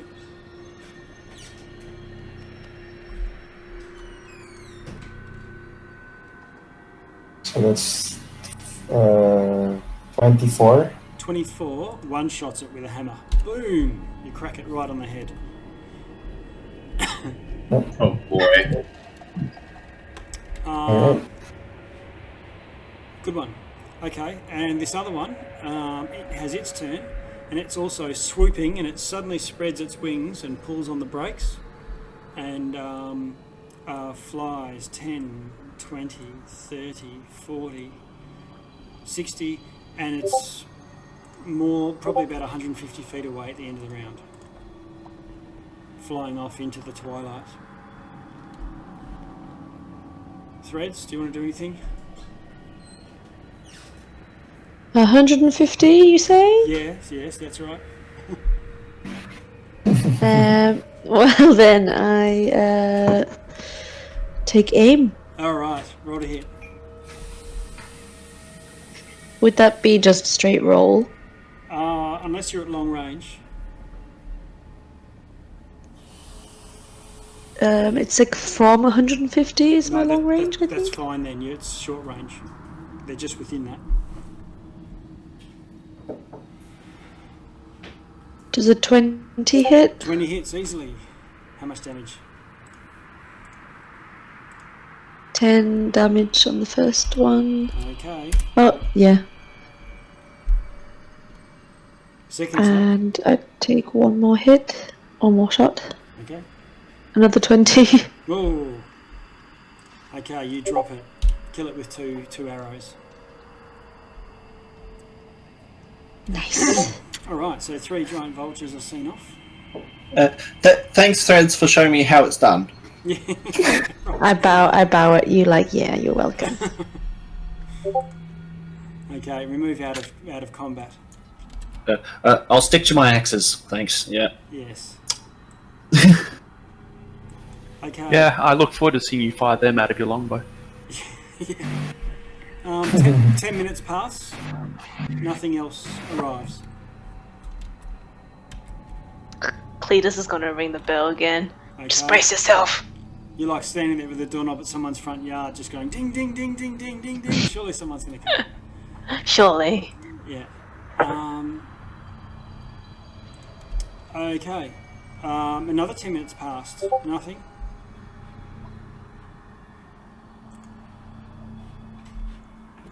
Still hanging around? I'm just giving up for Temple to be here. Okay.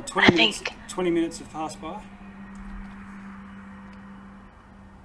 I think maybe we should just wait.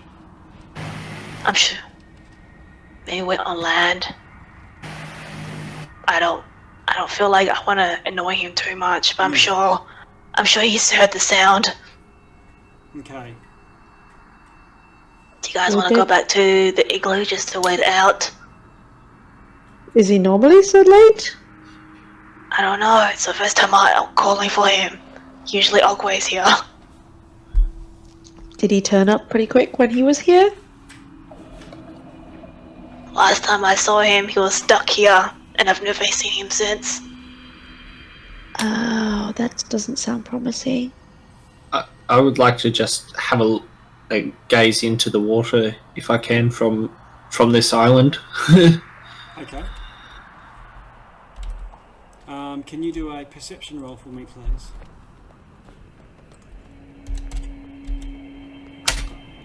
Yeah, it just looks like water.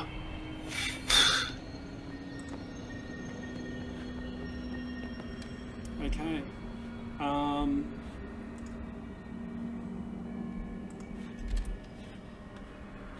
Shall we? Everyone. If everyone's waiting. You think you can see some movement, Maltel? And eventually you see this long spear coming towards you from the depths.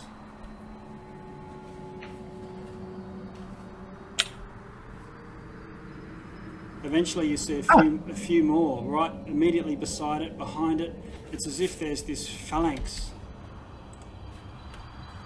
spearing up from directly below towards you. But behind each of these spears there's a creature attached to the spear.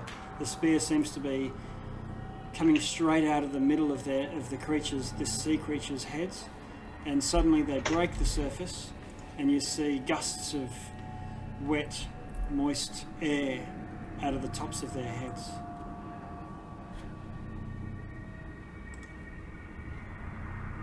If you have a look at the chat, you can see what you're seeing. You can see the... It's a narwhal. Narwhals! And this pod of narwhals breaks the surface, and there's probably 20 of them. It almost looks like there's these black stones, but they're actually just like vertical, and looking at you, and you hear them sort of dolphin-like squeak at you in their sort of dolphin voices. Could Cletus just throw some fishing tackle bait that he has, and he wants to start casting comprehend languages for 10 minutes while everybody does, yeah. Sharpie will try and psychically talk, spend one of his psychic points to set up communication with whatever narwhal appears closest. I can just cast speak with animals. Oh yes! Yeah, do that too. So I've got to say, Cletus, your sea monster is just a bunch of narwhals nailed together. Cletus, this is not your friend that you knew. This is some other much smaller creatures.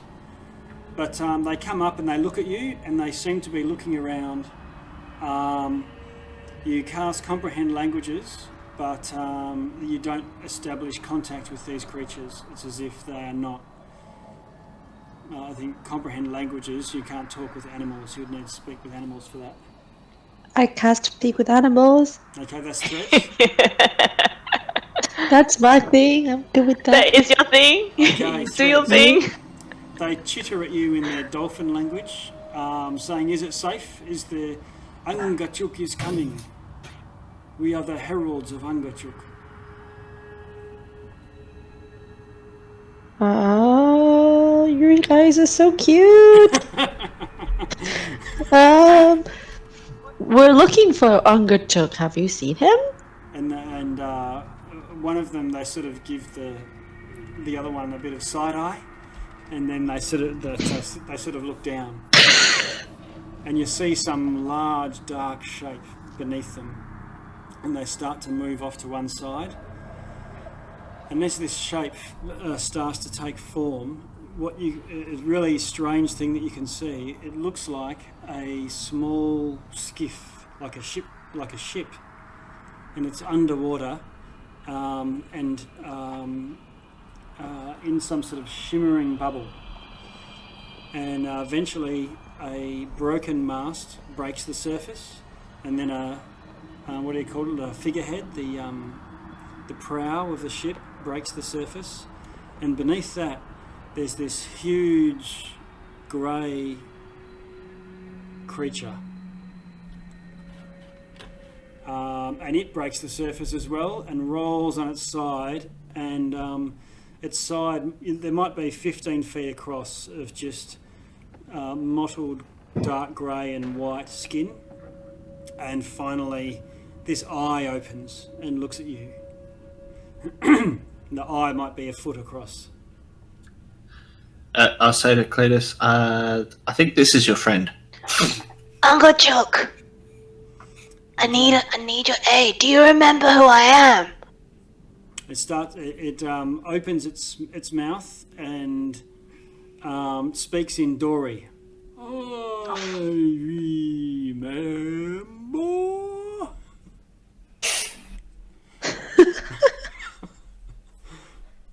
What language is that? Do I understand it? Dory, as in It's Are they actually like Dory, the Nemo, and Nemo? Nemo, Dory. Yes, Nemo Dory. yes, Nemo Dory. Do I understand it with my speak with animals? You can speak to the narwhals. They speak, animal language, but this creature is speaking common, and you can all hear it. Just like really slowly. But really slowly. Angacho.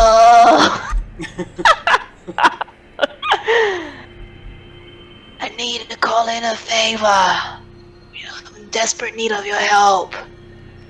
Okay. He says, "You want aid from..." There's a bit of a pause. Angachuk.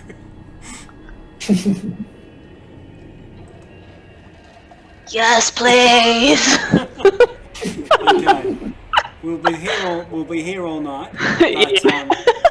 But I've just posted the artwork for Angachuk, and you can see that there's a skiff strapped to Angachuk's, like with some sort of harness, onto the back of Angachuk, with a bubble around it, and some sort of magical bubble.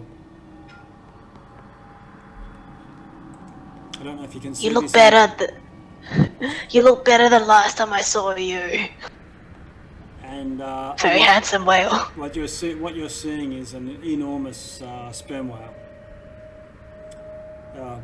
accompanied by a pod of narwhals. And now it's 9:51. Let's take a 5-minute coffee break while you all consider what you're going to do with Angachuk and his bubble. And I'll grab a coffee and pause it. Alright.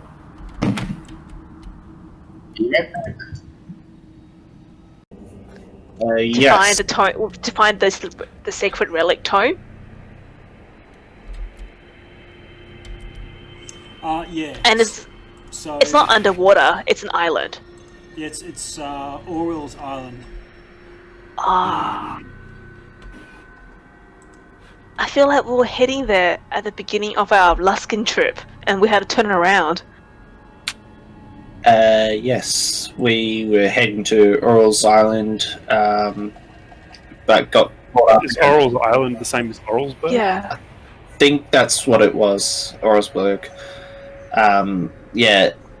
Remember the massive chunks of ice that just blocked our way? Oh, that's right. Storm, and we actually had to turn around because the massive storm up there. Mm. Which the storm saucer was too low a level to control. Yep. So just to bring you up to speed on I think I sort of paraphrased or gave you sort of the crash course, but after studying these books and adding to what she'd already discovered in her research in the north, she says she needs your help to find an ancient city buried under the ice. The city of Ythrine, a lost fragment of the Empire of Netheril, whose wizards created many of the magic items scattered across the world today, holds magic beyond their wildest dreams, hence the proliferation of arcane brotherhood wizards that are now questing north to try and find it. And she's expecting that they might even find something there to end the hateful winter. Now, what she needs, though, using divination magic, the Brotherhood already knew that the city was buried deep beneath the glacier, and she's triangulated where she think it would have crashed. The problem is, and they've already found and know but the problem now is she needs a way to break open the glacier, and her previous research and studies have shown that breaking ice is more Orwell's type of thing, and there's an item that presumably can do it, like a blessing of Orwell, available on Orwell's Island. Is that Orwellsburg? No, or is that totally different? Orwellsburg is an island with a more like like Iceland now. Oh no, more like Greenland, where there's only a very small settlements on the very edge of the island. But it's named after Orwellsburg is named after Orwell just because it's so damn cold. Orwell's island, Solstice, is more like a holy place of Orwell. Okay. So then she says that the codicil, which is written and guarded by her followers, the codicil of white, it's rumoured to contain a spell or perhaps a ritual that can carve a passage through a glacier. So get the book and maybe they can open the door to Ythrine, the city. Her followers live on the island, you say? Yeah, her followers guard her sanctum. It used to be a frost giant fortress before Orwell took it over. Is this going to be a reunion with Ross? Is he going to be? He might be on the island. She also says one thing in our favour. She's talking in the we with her and your group as one. Is you found some like a step of a recipe, if you recall last week. I forget exactly what the instruction was. Step 7, yes, Step 7, Cletus remembers very well. And she said if the other steps are on the other towers within the city, then even if someone were to gain entrance to the city and find all the other steps, they wouldn't have this one that you found because it snapped off and fell into the ice.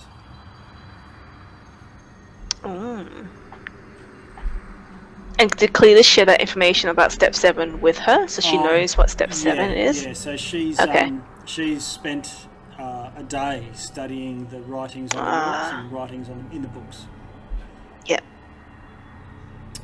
She also says that Naz Lantamir stole a couple of items, and one of them is one of them's powerful, the other one is sort of necessary.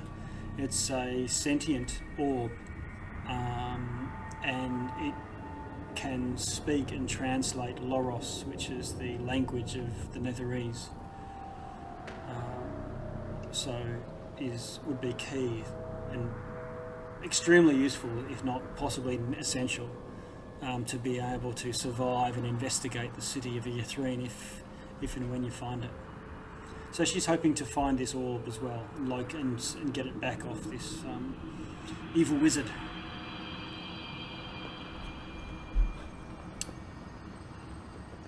So, what are you going to do? What's the go? Angachuk is willing. Angachuk seems a bit apprehensive, even a mightiest creature as Angachuk. There are many long scars on Angachuk's back, from the skiff is to the front of Angachuk's dorsal fin, but to the rear, from there back to the tail, there are long gashes. And Angachuk says Orwell has a mighty follower in a giant white eagle. And whales, of course, we have to come to the surface to breathe. And if I ever get spotted, the evil creature, the evil eagle, dives down and rends Angachuk's tail whenever it gets a chance, and it's happened a few times. Cletus wants to ask Angachuk, where is it your friend, your companion, Okwi? Have you seen her? Okwi died some time ago, unfortunately, and is a great loss. I'm so sorry. But we will keep you company if you help us. Yes, I don't relish approaching the island of Solstice, especially with that damned rock about, but I will take you there and can wait up to 24 hours. We can all, Cletus is just talking to the group now. We can try and actually kill that eagle, if the eagle is like a solitary creature, and then Uncle Chuck can take us closer. Uncle Chuck, are you scared of the eagle? Is that why you can't go closer? If we get rid of the eagle, will you get us closer? Oh, I can take you to the island, no problem. I just can't linger. I have to keep on the move because otherwise it's ready and there for me when I come up for air. Imagine if every time you came up for air, someone stabbed you. I can hold my breath for about an hour. What kind of spermite are you? Jeez. Okay. Okay then. That sounds good. When are we ready to go? When are you ready to take us? He says we can go now.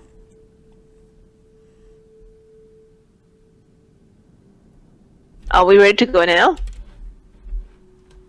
Yeah. Can we have a short rest on the way there? Or How long's the journey gonna take, Uncle Chuck? Many days. We need food.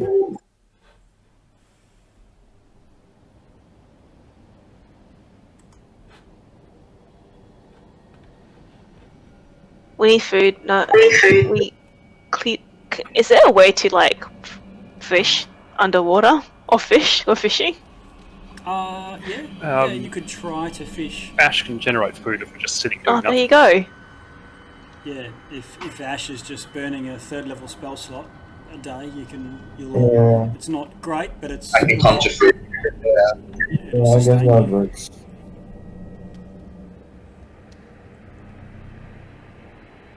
So do you want to do that? Yeah, I'm okay with that. I will prepare my conjure food spell just in case you can't get enough through fishing. Okay. With the Pearl of Power, it's no problem. I can get back to 3 anyway. Yeah. Alright, so you gingerly climb aboard this skiff, and as once everyone's on, Velen gets on as well. She instructs her kobolds to take all of the dogs back to shelter. So probably the closest shelter is going to be the Spire of Netheril. She's got 3 full sleds herself, and you guys have got 4 between you. But there's now no one to look after them apart from the kobolds. I'll make sure they've got food for the dogs. Yeah, okay. Alright. Is there space on the ship for the owl and Oliver?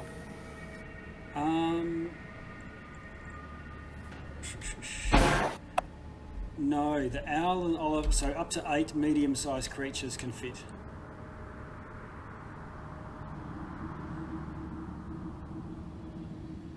If you're going to head back further south, the owl could meet up with you in Lonelywood where it can hunt. Yeah, if White Rose is okay with that, I'll ask if it'll meet us back there. Yeah, he's okay. You may not like this trip anyway. He's okay with that.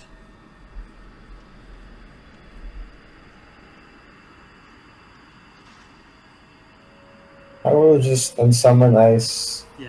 And then just summon him again when we reach the island. Okay. So you unsummon, Ice is transported back to the celestial realm where it came from. And you can always cast the spell when you get a chance. Okay. Right.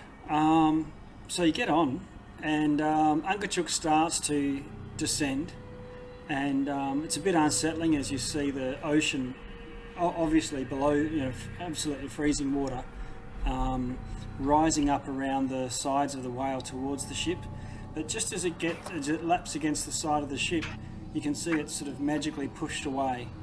And as you go deeper and deeper in, you find yourselves in what feels like a pit, and then finally inside a bubble as Angachuk dives down and skims beneath the frozen ice.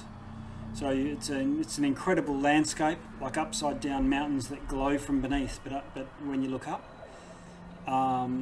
there's not many signs of life, but you do see some fish and some plants as well.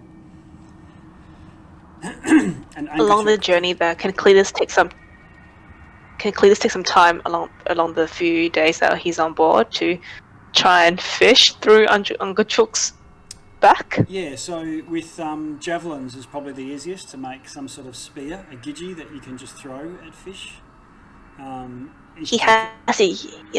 If they come within range. Then he'll try to do that. And because Angachuk's the one that's doing the travelling and you're just basically on the back of the ship, you can look to try and fish as you go along. Great. The first day is spent in relatively shallow water. You find that it's very cold. You've got your warm weather gear, and the surface of the ship is dry. So there is that. You're not subjected to the normal, minus 40, minus 70 that you get when you're exposed to the weather outside. So it's actually probably more comfortable in some ways, unless you get wet. You can get splashed and so on when you go pulling a fish out that you've speared. And so who's going to be doing the fishing? Is there anyone who's particularly skilled in this, or are you just going to see how you go? Cletus is. I'll use my javelins, just tie a rope on them. Okay, so let's have Cletus and Jacus do a survival check. You can have proficiency if you've and advantage because Jacus is helping you. He's out of practice. Cletus is out of practice. Oh, I can't see it. What am I missing? It's a natural one. With advantage? Oh, okay. So Jacus rolled one and you rolled one. Okay, so... Yeah, we both rolled one. So Jacus, you get enough fish to feed 3 people. So, okay. Ash, I presume you're going to cast your create porridge. Yep. And so there's enough food and water for everyone, and you supplement it with fish. You're having fish porridge, which is far better than porridge.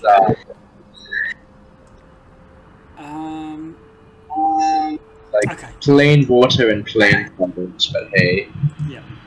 Cletus will put some flavour in it by casting presentation, and he'll put some umami in it.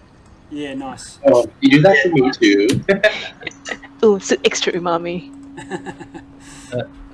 I just get salt and pepper from my mess kit in there and just give it a little bit extra flavour. Everyone does what they can to make do with your gruel. Day 2. So you managed to fall asleep, have a decent rest, and you can actually take long rests in this skiff.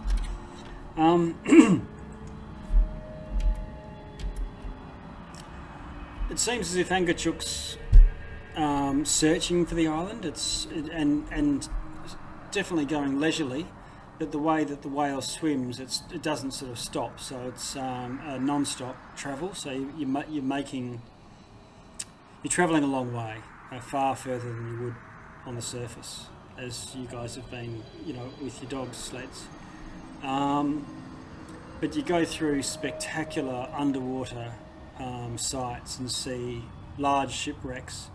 You go at one point on day 2. You go past the ruins of some castle, of a giant castle, and Angachuk says, in bygone days, the giants of Ostoria dwelled in this castle. Having having known Giant and learned Giant runes, would I know what those giants were? Yeah, so to the Netherese, Ostoria was their ancient empire, so which it predates Netheril.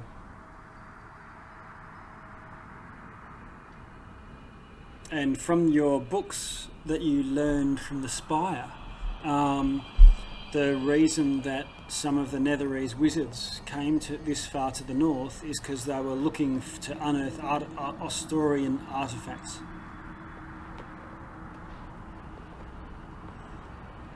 Almost similar to how the Arcane Brotherhood are doing the same, looking for Netherese artifacts now.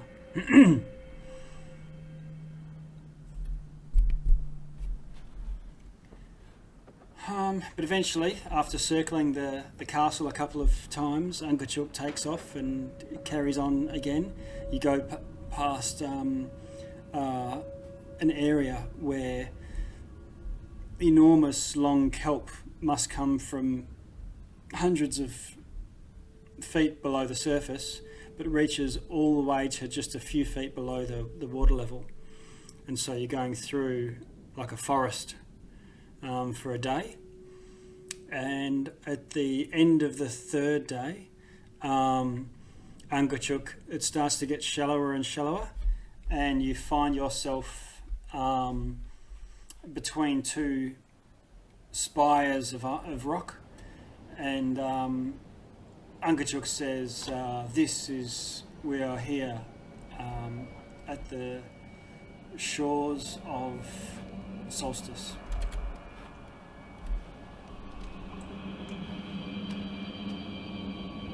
Thank you, Uncle Chuck. Hopefully we'll see you back in 24 hours.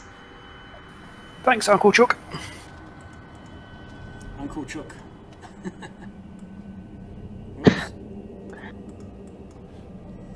Okay. Would sending work with Uncle Chuck?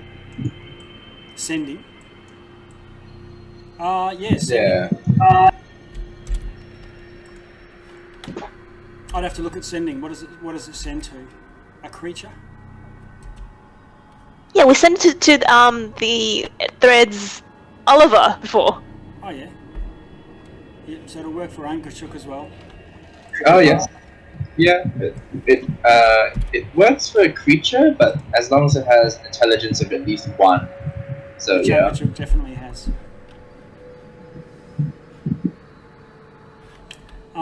As Ungachuk tries to get into the shallower areas, it seems as if this the terrain beneath the water before you get to the land is in these large shelves. So there's like a shelf 50 feet below the surface, and another one 20 feet, about 50 feet away. And so there's these terraces. And as you approach, you see a shipwreck beneath the water. I'll shift you to one so you can see.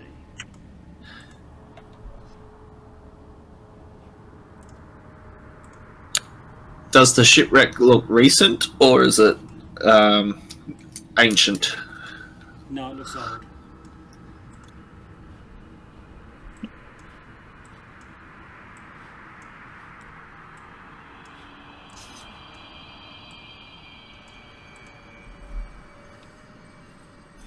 Can you see that okay? That is an awesome map.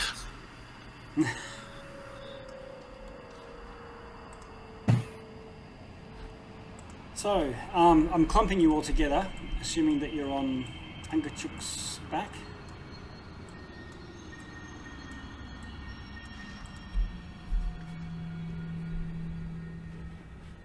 And if Ungachuk sort of, do you want Ungachuk to surface or stay underwater?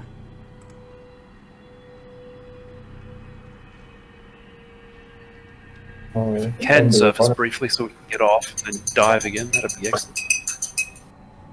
Yep. Okay. Getting wet here seems like a bad plan. Yeah, so Ungachuk surfaces and it's light, but towards the end of the day. And Ungachuk sort of rolls a little bit to the side and looks and says, "Oh, it's still light. Auril may be here."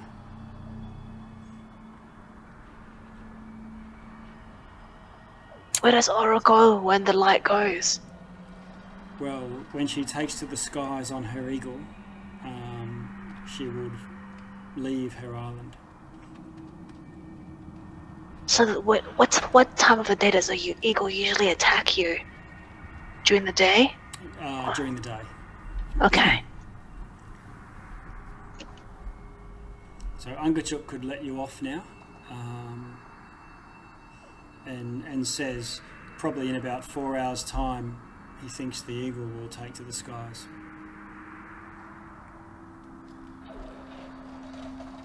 Try and ambush the eagle.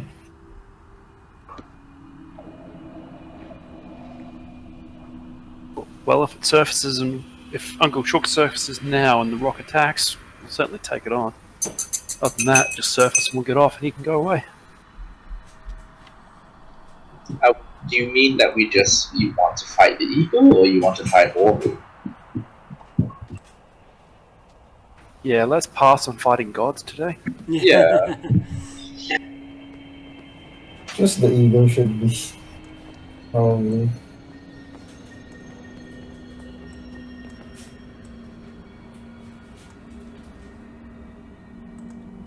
So what's the instruction? Ungachuk has already risen.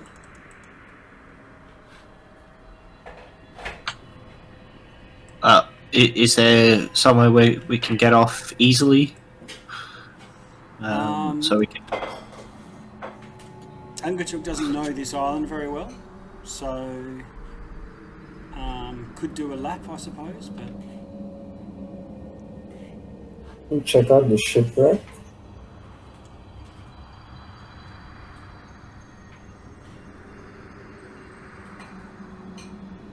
Yeah, so Ungachuk can go down to the shipwreck and do a drive-by. Is there a big squid here? Yeah. Whale and squid? Yeah, so you see, it looks like this ship has run afoul of weather, most likely, or possibly just run aground on rocks at some point, or icebergs. There's a big gape in the side of it, big jagged hole in the side of it.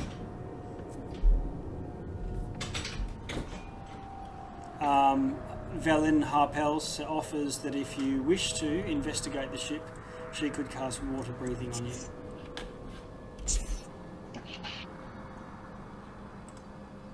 Look, Aura's still here for another 4 hours. Why don't we just go exploring? Why to kill some time? Yes. I want to check out the ship. What was that, Jeffers? I want to check out the ship. Okay. Yeah, I'll check out the ship too.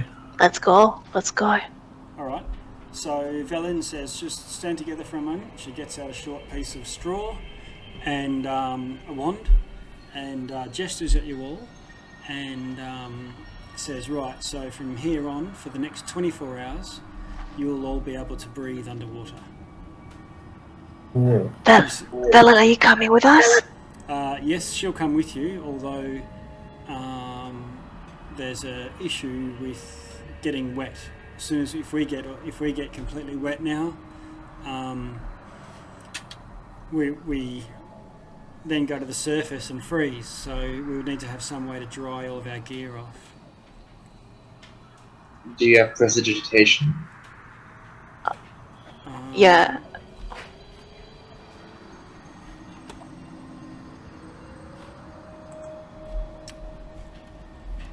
I'm not sure myself. I'll have to check.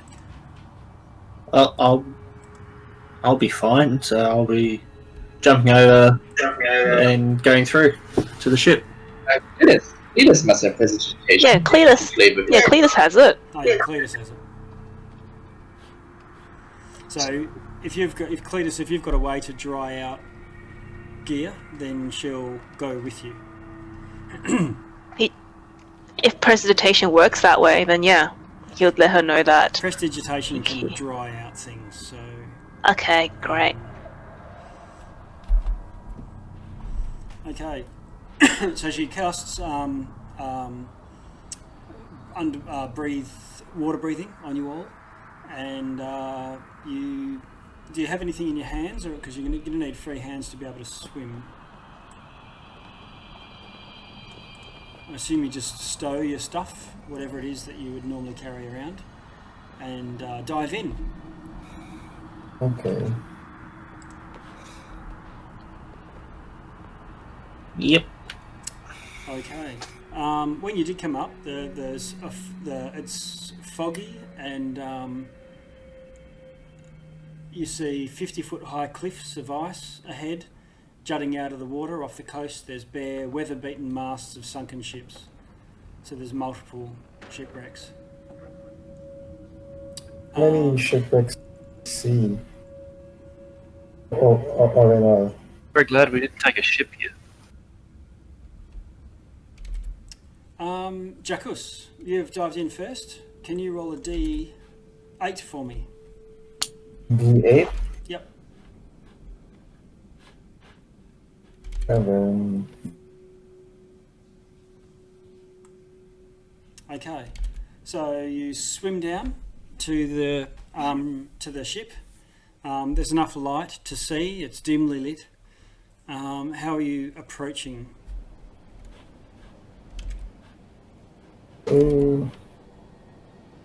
From the, I guess, we're swimming down, right?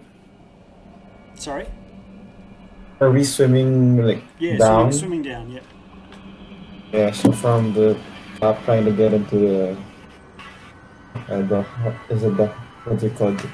The top part of the ship. Yep. Okay. So you go to the deck, and Yeah, the deck. yeah, you find that you're very, very admirable mariner, knowledgeable in these terms. The top part of the ship.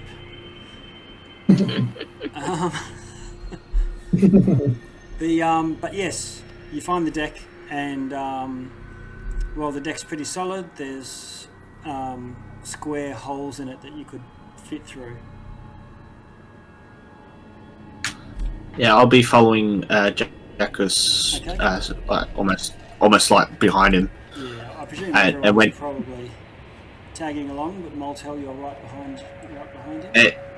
And if I see Jackus enter, I'm gonna enter after him and cast light on one of my gauntlets. Because water breathing, and I can do it. Yep. Okay.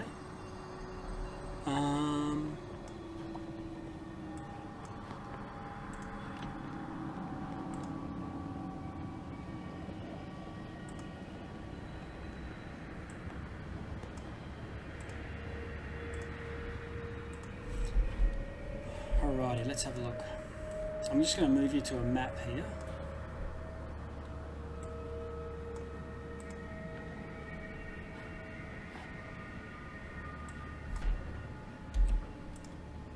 Cletus is going to take his shift globe out and cast light too. Okay.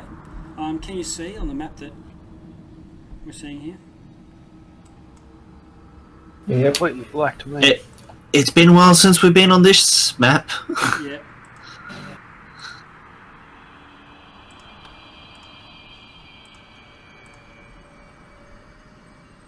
Okay, so Jackus, I'm just going to move you because you go through this hole on the deck here and end up below in this lower deck. Mm-hmm. It looks like there's a huge hole beneath and covering some of this, and there's a piece of the wall of one side here that's also exposed to the ocean. But within there's these large oysters. Ooh. Looks I'll like try there's an to- oyster colony. There's hundreds of smaller ones, maybe even thousands. But Set up the big ones. there's three particularly large ones. Yeah, I'll try to open up the large ones and look for pearls. Okay. Can you roll a d10, please?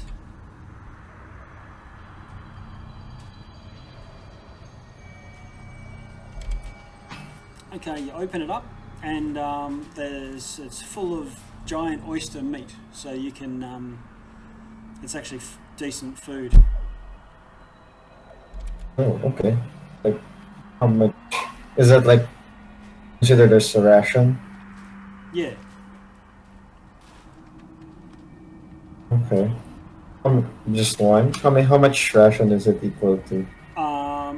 Probably 2 days worth. 2 days of Okay. oyster. Cool. So that's for the 3 That's just oysters. one. Do you want to open the other 2? Yeah. Good, or another D10. Yes. 6. Okay, you get that one open too, and do the third one, D10.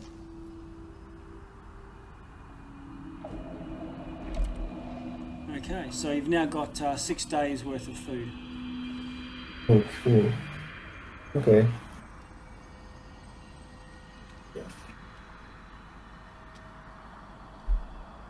But you don't find anything else, like with the rest of you searching the ship over probably 10 minutes, decent search, but without going through it with a fine-tooth comb.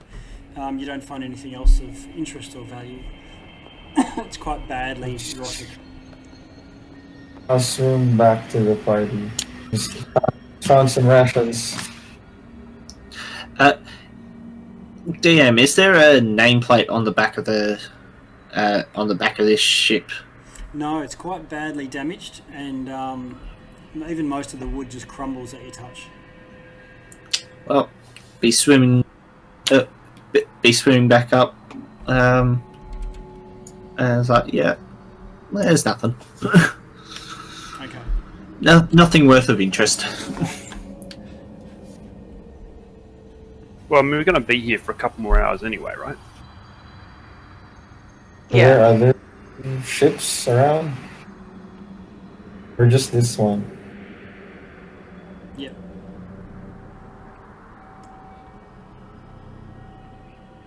There are more ships. If you wanted to move off away, you can probably, from the surface, you can see a mast sticking out.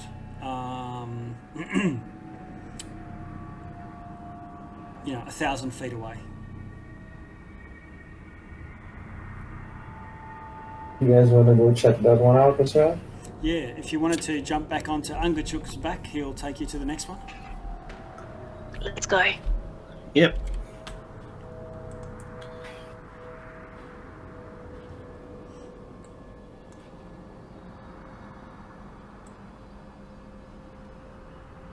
Oops.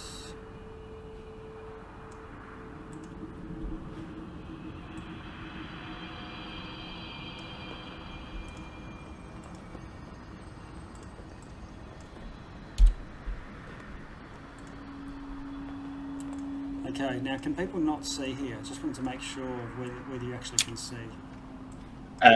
All I can see is a little tiny aura around myself, and it's black screen, basically.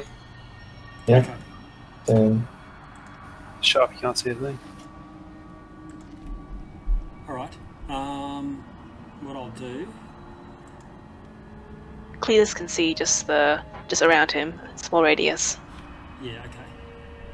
What I'm going to do is...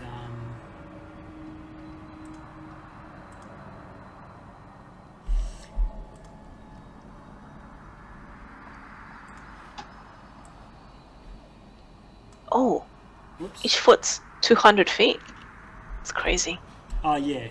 So you're on a map that's, like the Icewind Dale map. Different sort of... Oh, okay. Oh, that makes sense. Are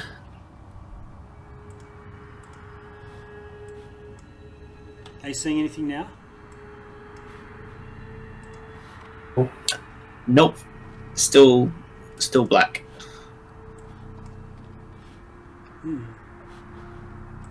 Does everybody want Cletus to use the drift globe and cast daylight underwater?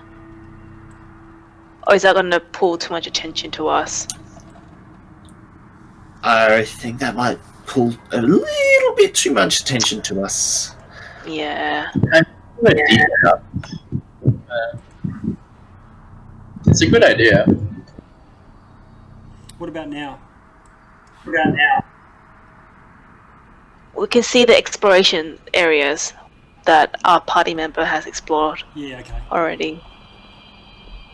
Yeah. We can see all the explored Do I- areas. Vision from my dark vision. 300 foot? That's some of you have still got Yeah. 300 foot vision. But Ash is probably the one that should have it in any case. I can give it up. I can give it to I think 3 or 4 people. Yeah. So you've actually still got it, which is why you're seeing such a long way, because one of those squares is 200 feet. So you I just see. investigated this ship here and found the giant clams. So if everyone sort of sticks... Can you ping this? I can't see where you're pointing. Oh, you're not on the map. Got it, thanks. Are you not on the map?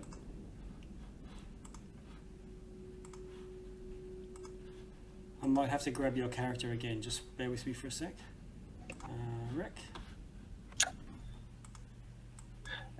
Is my dark vision actually working, or is it just playing tricks with No, it's me just again? very small, because 60-foot dark vision on a map where one square is 200 foot is only just going to give you like a little sliver.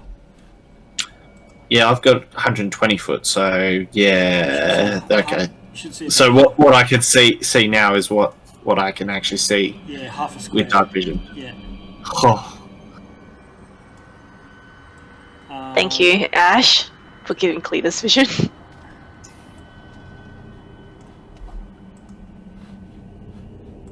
I'm just going to grab a Many Sharpie. times. I'm missing a Sharpie token though, so I'll just grab you a Sharpie. Okay. Are you going to make your way to that other ship that you saw when you poked your heads back up above water? Yeah. Yeah, I thought that was the plan. Sharpie, are you good now? Yes, I can see. Okay.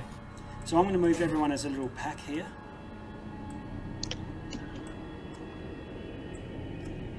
Oh, Sharpie has his own little light radiance. Nice. I shouldn't do, but sure. You finally find yourselves at 2 wrecks, which, who wants to investigate? Sharpie will go in. I'll go in after Sharpie to provide light. Okay, so Sharpie and Moltel this time. Sharpie, could you roll? Sharpie doesn't need it. In fact, if you can stay back a bit, that'd be excellent. And if there's something dangerous in there, you'd want a big hitter, wouldn't you? By back a bit, I mean like about 40 feet, because your light will actually interfere with my vision. Yeah. I'm going to just be hanging around the edge. Okay, so you're just around the corner so that your light doesn't shine on Sharpie. He sees better in complete darkness. Sharpie, can you roll your D8? Or have you done it already? No. Dun,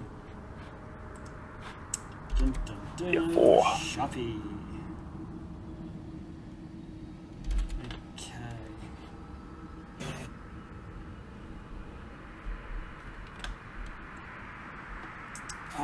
You swim in, and looking around, you see the hold is has these large, like narwhal shaped sized creatures, but they've got arms, and they turn to look at you as you come through the hold, and then pick up spears and start to swim towards you. Alright. Cyclically contact Moltel. We have hostiles. Okay. So there's no surprise. Aren't you there, glad I'm my here? friend. You're able to contact Aren't you glad? everyone. I'm very glad you're back that far, yes. So you're able to contact everyone and let them know and warn them, and so there's no surprise. We'll do this on the other map where the shipwreck was, because that's sort of to scale.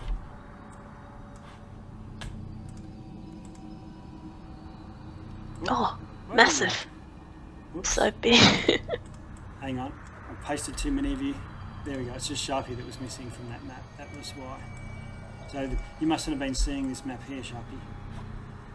Okay, so initiative. Can Correct, everyone, I wasn't. Can everyone put their...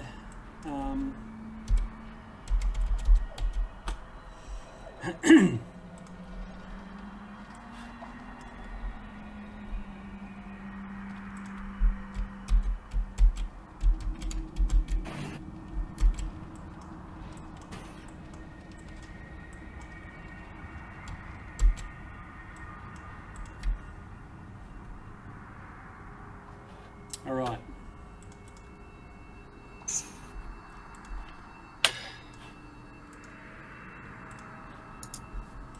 Okay. Just quickly, DM, what's your rules on fighting underwater with weapons not proficient with fighting underwater? You can't do it with slashing weapons, slashing and bludgeoning weapons. Piercing weapons you can.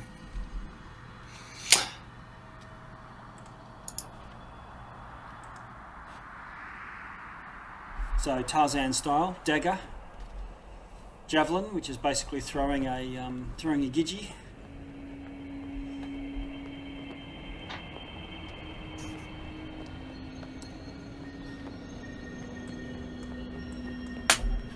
Well, Is everyone Maltel is out of this fight then. Well, can't you just swing it at a disadvantage? Use just a normal weapon with It's a just- disadvantage in the swing? It's just ineffective. You sort of to slash at something. It just doesn't like it might cut them, but it's not going to do material damage. Oh. Just use your fist. I'll throw one javelin to Hotel. Use it wisely. Yep. Let's go initiative, because you might need to hand something off to him. I assume you don't have things in your hands right now, so you can arm yourselves with whatever. Cletus. Are we that close to the monsters? No, what I'll do is I'll freehand in a ship for you.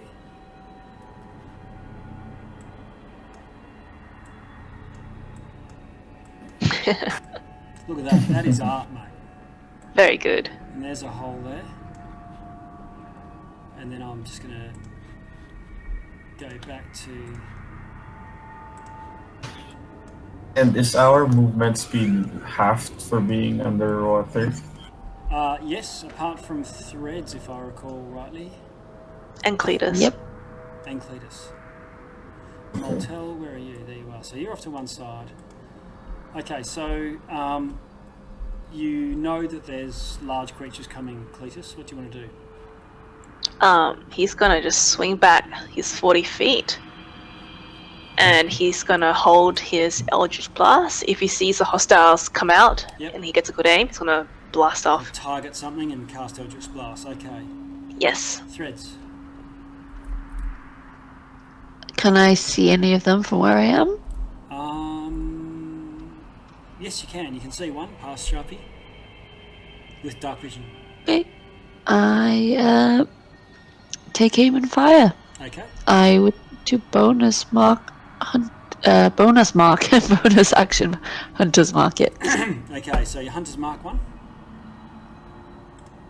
Yep, and I fire. Roll to hit.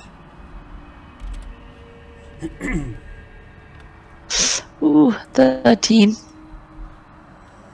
13 is a hit. They do have natural scaly skin, but not armor-like. 17 damage plus mark, which is wow. Okay, 23 in total.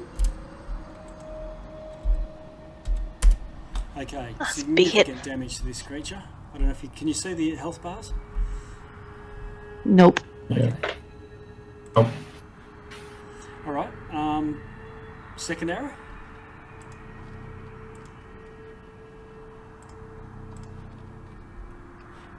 24 to hit. That hits as well.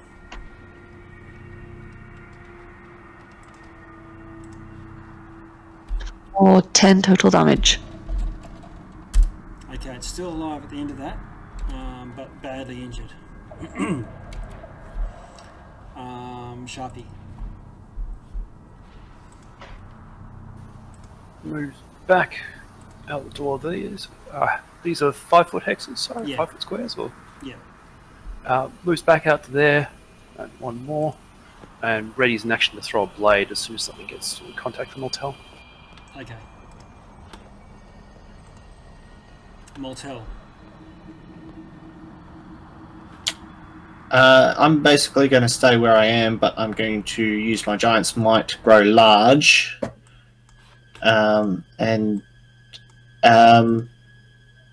Yeah, that's basically it. I'm going to hold an attack action. Oh, hang on, no. I'm going to use my action to cast Bane on 3 of these creatures that I can see. Yes. They have to do a saving throw? Charisma 17, please. Look at DC's really high. Yeah. Okay, one of them passes and 2 of them have failed. I'm going to put red dots on the baned ones. It's minus D4 to hit, I believe. I have displayed it in the chat. Yep, minus D4 Twice, to apparently. attack and saving throws. Okay. One of them comes swimming past, pokes his head out. Threads. If you want to loose an arrow, you can. I didn't hold an action. Cletus? Cletus? Let go? Yeah, Cletus, do your Eldritch Blast. Oh, hold on. Sorry, let me just hit first. He has 2 beams, so he hit with a 26. Yep. And then a 12 on the second. Okay. Does the 12 hit too? The 12 misses. Ah, okay. So the first beam will hit for 8 force damage. Okay. Right, so that's your... If it's still alive, Sharpie will throw as well. Yep. Let's see, we're going in order of everyone. So Cletus, then Threads, then Sharpie. So Threads. Did you ready an action? Oh, you shot, didn't you? You did. She already attacked. Oh yeah. So Sharpie, you're up next. You want to loose that dagger? He's adjacent. Psychic Blade. Yeah, Psychic Blade. Great. Sneak attack works because he's next to Mortel. Yep. 23 to hit. 23 hits.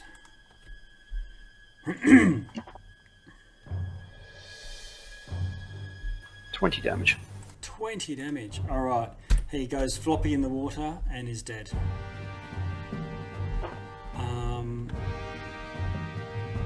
Another one comes racing out, which triggers... That was Sharpie's held action. Mortel, you had a held attack, I believe. No.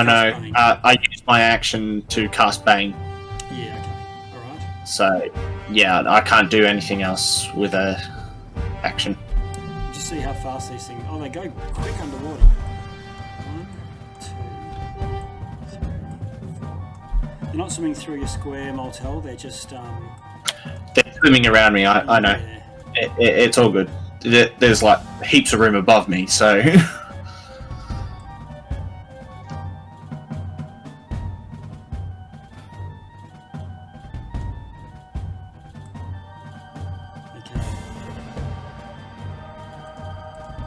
Right, so they have 2 attacks. First one on you, Mortel. Hitting armor class 21. Just hits me! Yes. That's a bite. Doing 10 damage.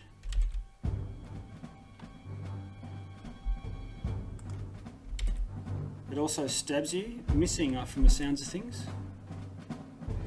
19. A 19 was that? Yeah. Yeah, no, that misses. Okay. Another one goes on you, Ash. Very quiet there. up 12, missing, and then a harpoon. Lovely. I'm class 19. That sounds like it's going to hit. Excuse me, DM. Yeah. I would like to use my reaction on that roll to make that attack re-roll a d20, please, and the attacker must use the new roll. Okay, all right. So sort of like disadvantage. Okay, so it misses.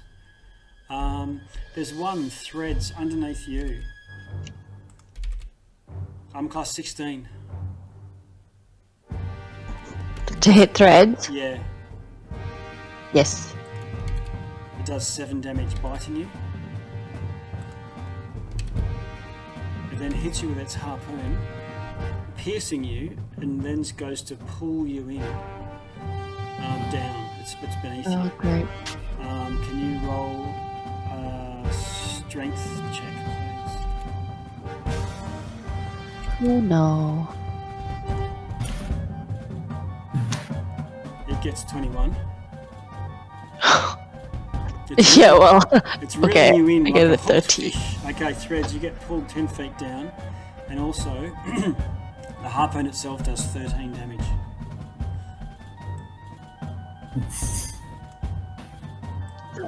Good. Okay, who's that in the middle there? Oh, Jakus. Okay, Jakus, one goes for you.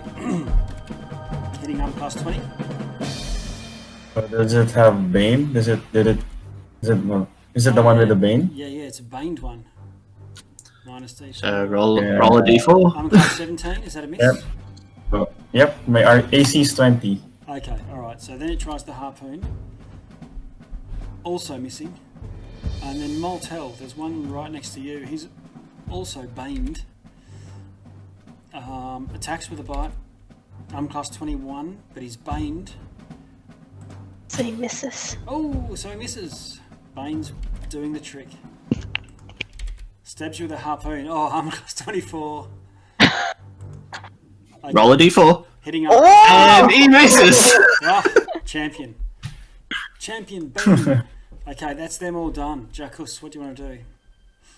I'm gonna hit this one with my javelin. Okay. With bonus action, I'm gonna cast Divine Favor on myself. Okay. Okay, javelin. Natural Ooh. Yeah, Get it. and, I'm gonna add the smite, Why not? level 1. So, that's 42. 42 damage is not enough. What? Yeah. Not enough. Not enough. I'll hit it again.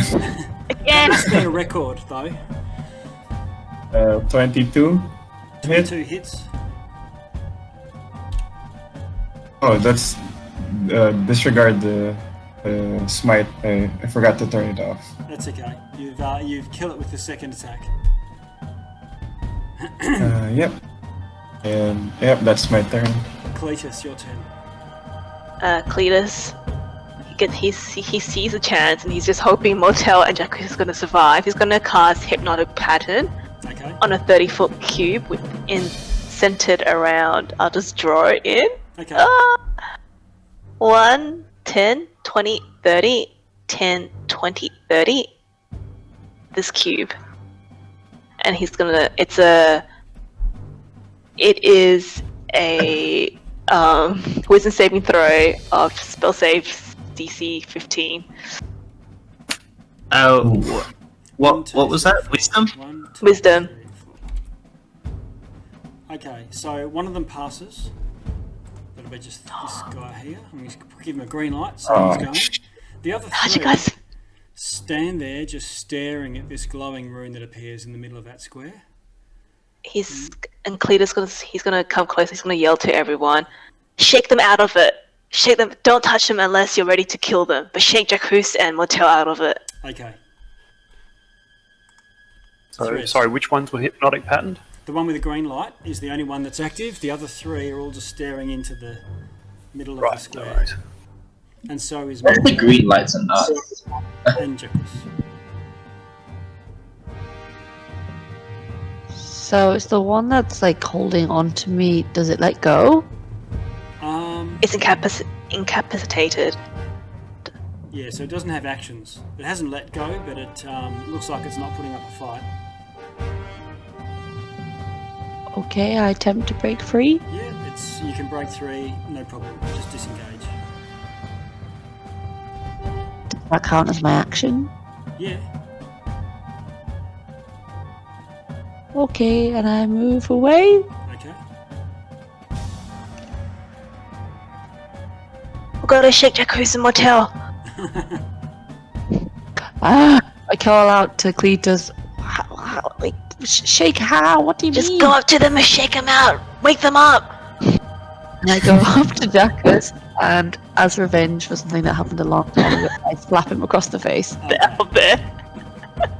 The owlbear instant. Revenge. Alright, Jakkus.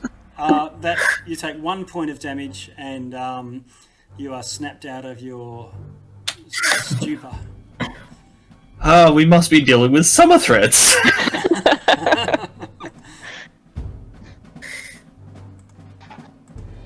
Okay, I guess so we're even now. Okay.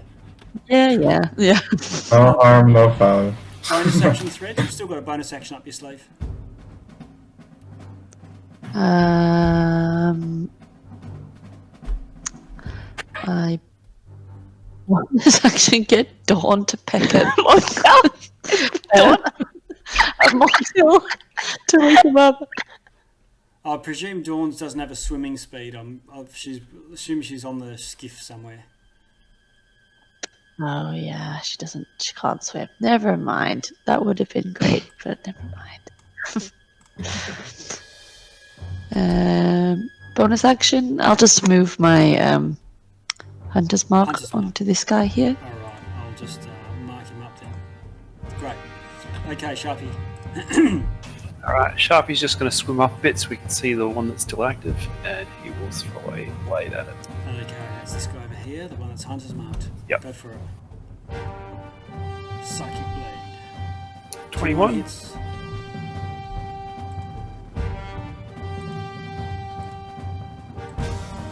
.22 damage, and with my offhand, I'll throw one of Mortel. Do I get advantage since he's not dodging? Yeah, he's incapacitated, so yes. I think I still miss. 18, yeah. 18. Chink. Mortel. I can't do anything, so next person, please. Sorry, Mortel, I tried. Yeah. No, it's all good, Sharpie. Ash Louise.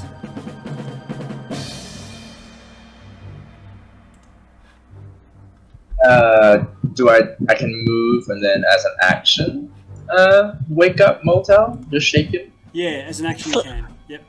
Slap him. Slap him. Shake him. Backhand him. I might just be like, this is for new and then backhand him.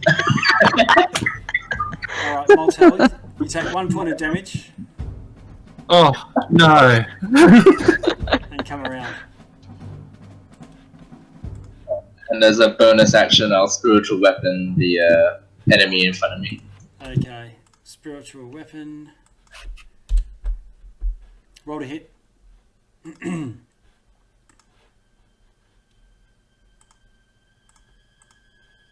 Oh, Miss? What did you roll? Can't see it. 11 to hit. 11. No, they're tougher than that. Jakkus. Okay, I'm gonna swim 10 feet here and attack this one with my javelin. Okay. You're going to be moving out of range for free strikes, potentially. Oh no, they're all staring at the thing. Yep, They're incapacitated, right? Yep. Okay, roll to hit. 18 and a 14. Both of them hit. It's 10, 22. 22 in total. It's critically injured, but not dead. Yep, that's my turn. Okay, Cletus. Cletus is gonna swim here and he'll cast 2 Eldritch Blasts and try and finish off the one that's Okay. still standing. Do you want to fire? 17? Do you want to fire both of them at one creature, or do you want to split them? You need to decide before. No. He's gonna fire them both of them one creature. Okay. All right. Both of them hit. The 28. You kill it. What do you guys want to do? Do you just want to swim off?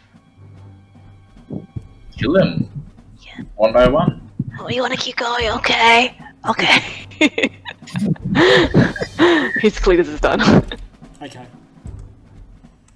Threads. Threads wants to swim to a safe distance away. Around here. And bonus action move my hunter's mark to this guy and shoot him twice. Which one? This one down here? Down here. Okay. Now, it's not advantage. Incapacitated just means you can't take actions or reactions. So they're not restrained is the one that's going to give you advantage to hit them. Yep. But, yeah, so just roll a straight roll to hit, counting your hunter's mark. 22. 22 hits. 12 plus 5 for 17. 17 damage. Yes, in total. Okay, so he's badly damaged from that. Is that one arrow? Yep, and one more coming up. Oh, okay, missed. 12. 12 is a miss. Yeah, that's my turn. Okay. And is he hunter's marked, or did you... Yeah, he did. I bonus actioned it at the beginning of my turn. Okay. I'll just mark him so don't forget. Sharpie. We're all just piling on the one, so the one that's now Hunter's Mark and awake is going to get hit by a couple of blades. Okay, go for it. Actually, no, I'm going to aim and throw one blade. Okay.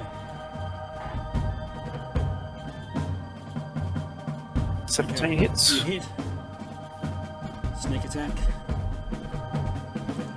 23 damage. Ooh, 23 doesn't quite kill him. And he's no longer incapacitated. That turn. Okay. But last legs is very badly injured. Moltel. I'm going to move up towards him because these two are still under hypnotic pattern, aren't they? They are. Yep. Yeah. So I'll just move up to there Okay. and hit him with the Javelin. javelin that Jack has gratefully tossed to me. Okay.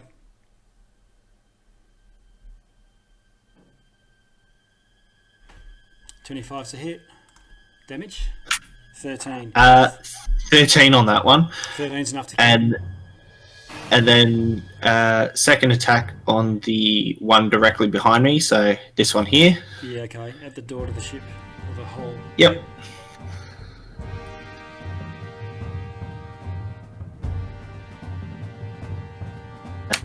Yeah, no, that doesn't hit. Oh, so I'm a class 7.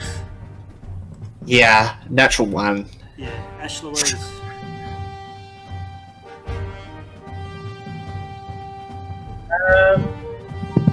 Let's see. Sacred Flame on the. Which one isn't either of them injured or? No, they're both at full. Yeah, okay. Sacred Flame on the one nearer to me then. He has disadvantage.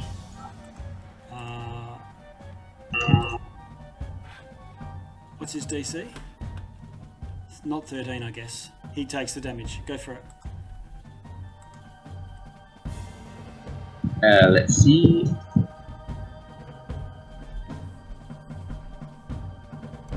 Ooh, 10. I think 10 radiant damage. Okay, takes the full amount and is shaken out of his stupor.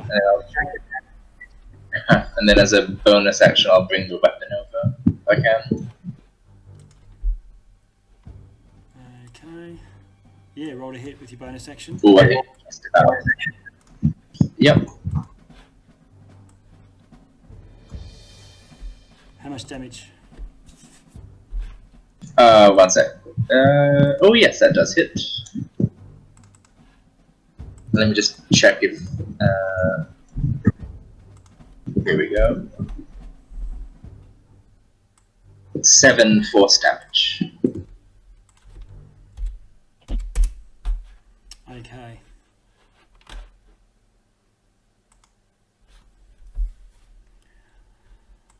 All right, Sharpie, the one near you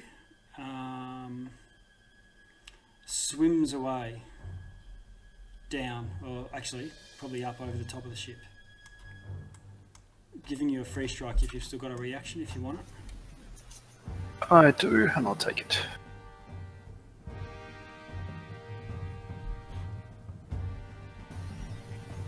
I'm a class 11, So, it's going to miss. I think 11 to miss. Yep. Yeah. And it swims off into the gloom and carries on. It's out of sight by the end of that round. This other one that's injured also does the same thing. Moltel, you're going to get a free strike, and so are you, Ash, with your floating blade.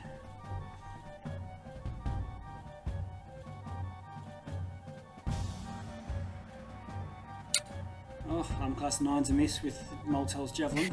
What about the spiritual weapon? Let's see. Oh boy, a 12. Okay, so 2 of them swim off into the gloom, leaving you with this wrecked ship. Cletus is feeling really, really guilty. We just invaded their home, wrecked their home, killed 2 of the kids, and now they've had to run away. Yeah. We should maybe talk about this before you start killing all these things. Well, they did attack us first. That we invaded their house. Did we know it's their house? Nope. They attacked us. That's on them. Shabby, I don't know if that logic works with me. Not my problem. I just hope they don't call the relatives to come back to attack us.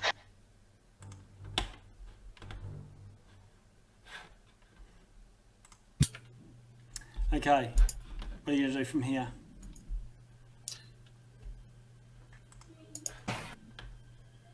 Well, I would like to surface so I can actually swing an axe properly.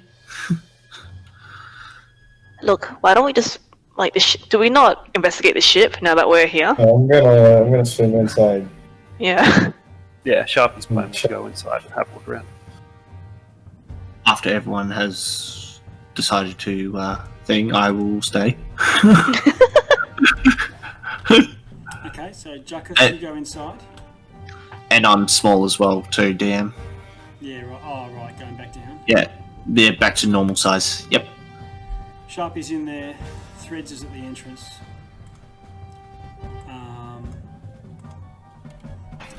Jackus, you find a rotting chest at the bottom, and I see a healing kit on the threads. Yeah, open it.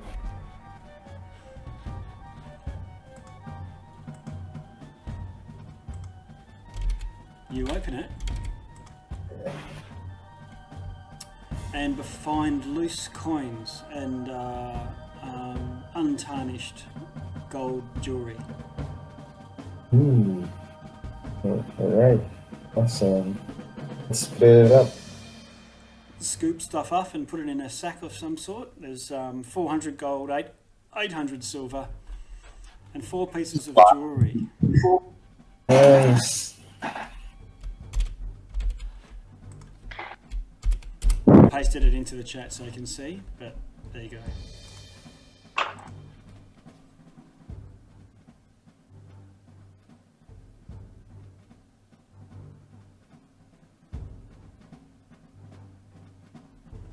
There's another ship not too far away, only about 50 foot away.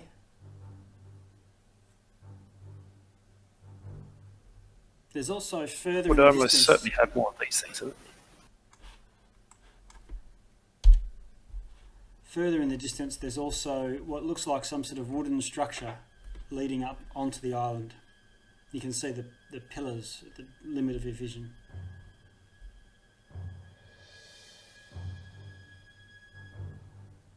What do you want to do?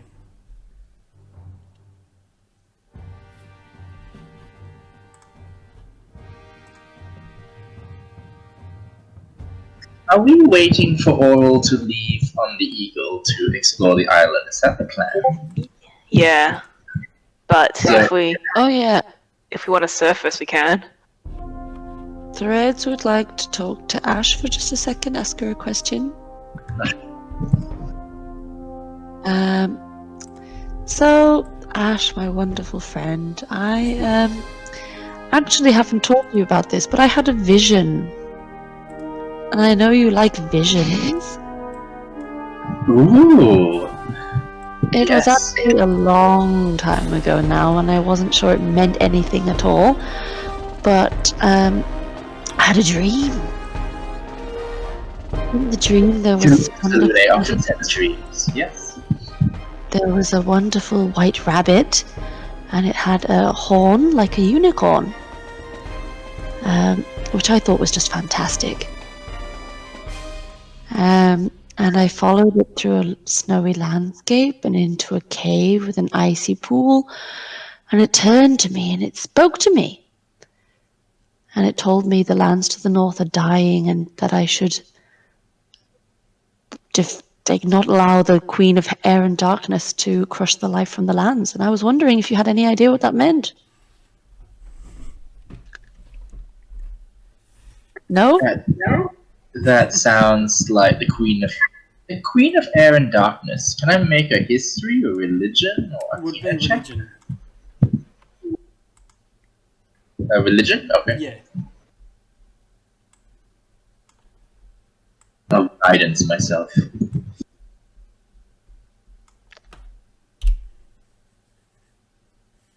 How'd you go?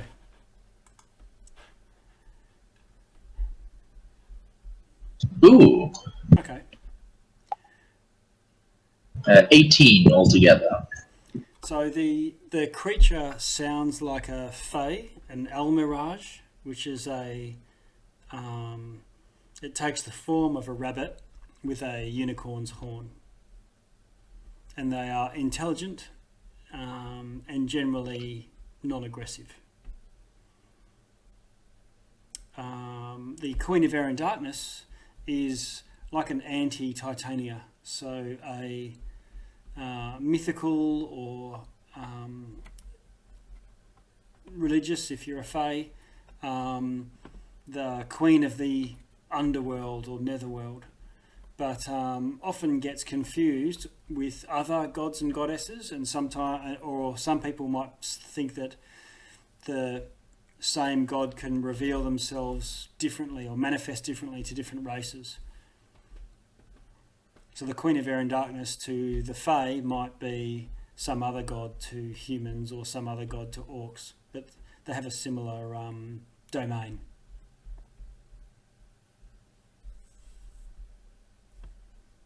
I will share that with Threads and echo.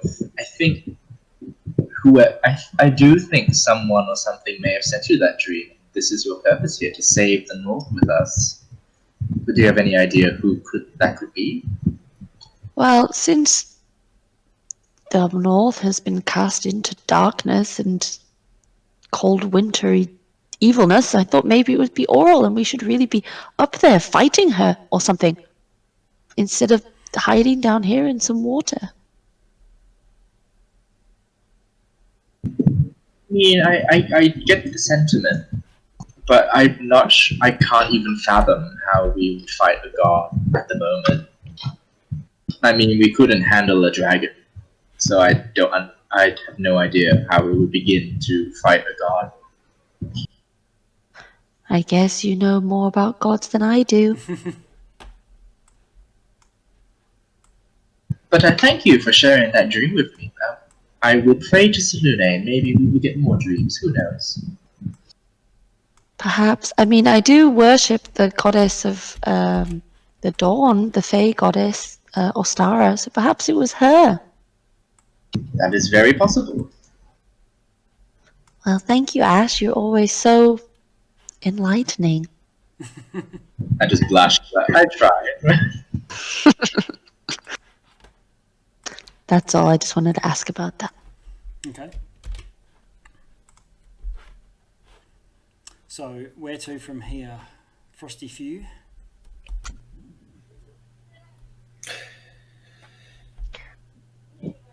I'm done Mortel would like to breathe real air at the moment. Okay. So you swim up to the Cletus surface. is done. Yeah.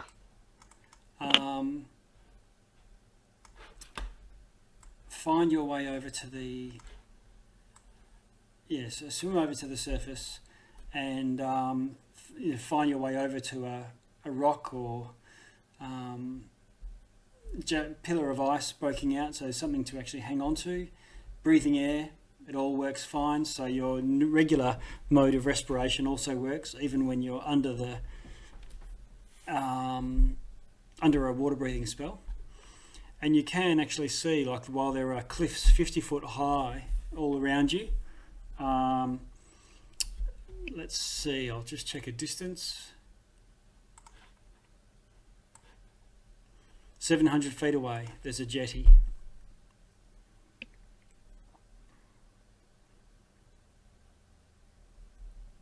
Do you want me to go up and have a look? That might be the best option, because if we get out and we have to fight, we're going to freeze to death. But if there's no one there, we can just get out and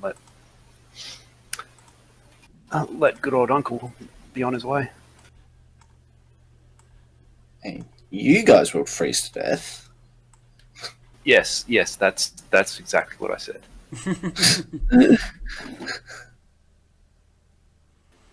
I'm quite keen on pointing out that I'm not keen on freezing to death. It's definitely not a fun experience. There's a problem for Sharpie you will now. start swimming. Yeah, okay, so Sharpie, you're heading over to the jetty? I'll state your piece about the problem first, though. The cold of the water is starting to tell on people, and there's a chance that they start to get affected by the temperature, being in frozen water for so long without any protection from cold, because cold weather gear is not going to save you from it. If we get out now, and will we have time to dry clothes before we start suffering problems? Oh, you're gonna.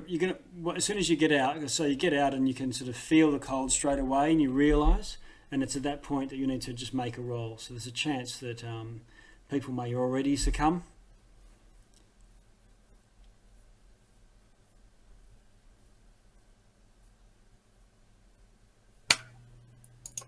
Since I've got the immunity to cold,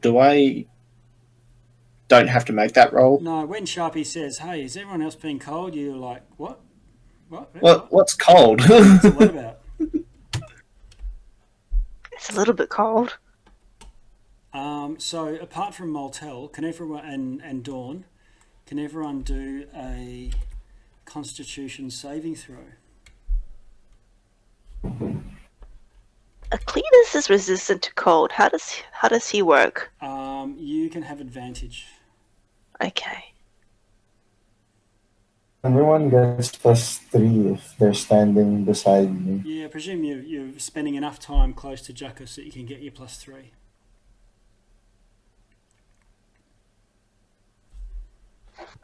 Okay. So threads, you've only rolled a 6, but you get 2 rolls. Oh no, it's advantage because it's only for the people who... Oh, okay, so let's have a look. Sharpie, you've got a 20. 20, so no problem. Threads, you're affected. Jacus is okay with a 22. Cletus is okay with a natural 20. 22. Ash, what is that? Natural 20. Natural 20, oh my god, nice. Okay, so threads, you'll find you've got 1 level of exhaustion. Oh no. Oh god. Okay. Right. Definitely time to get out of here. Dawn. Sharpie is going to swim up and stealthily just scout out what's on the jetty. Okay. There's nothing on the jetty that you can see, and it looks abandoned. It looks intact, though, and maintained. There's a cleft in the cliff that comes down to the jetty's level, with stairs in the ice carved. All right. I've still got Psychic Link set up with Motel. Bring everyone up. We've got space to get up, and there's no hostiles. Okay. And I do so. Basically, I'll let everyone know, and I'll give Threads a help along. Okay. What? Angachuk says farewell in his slow, languishing voice, and says if you have means to contact him, he will come back for you, but it may take some time. He'll be driven far from here by the rock.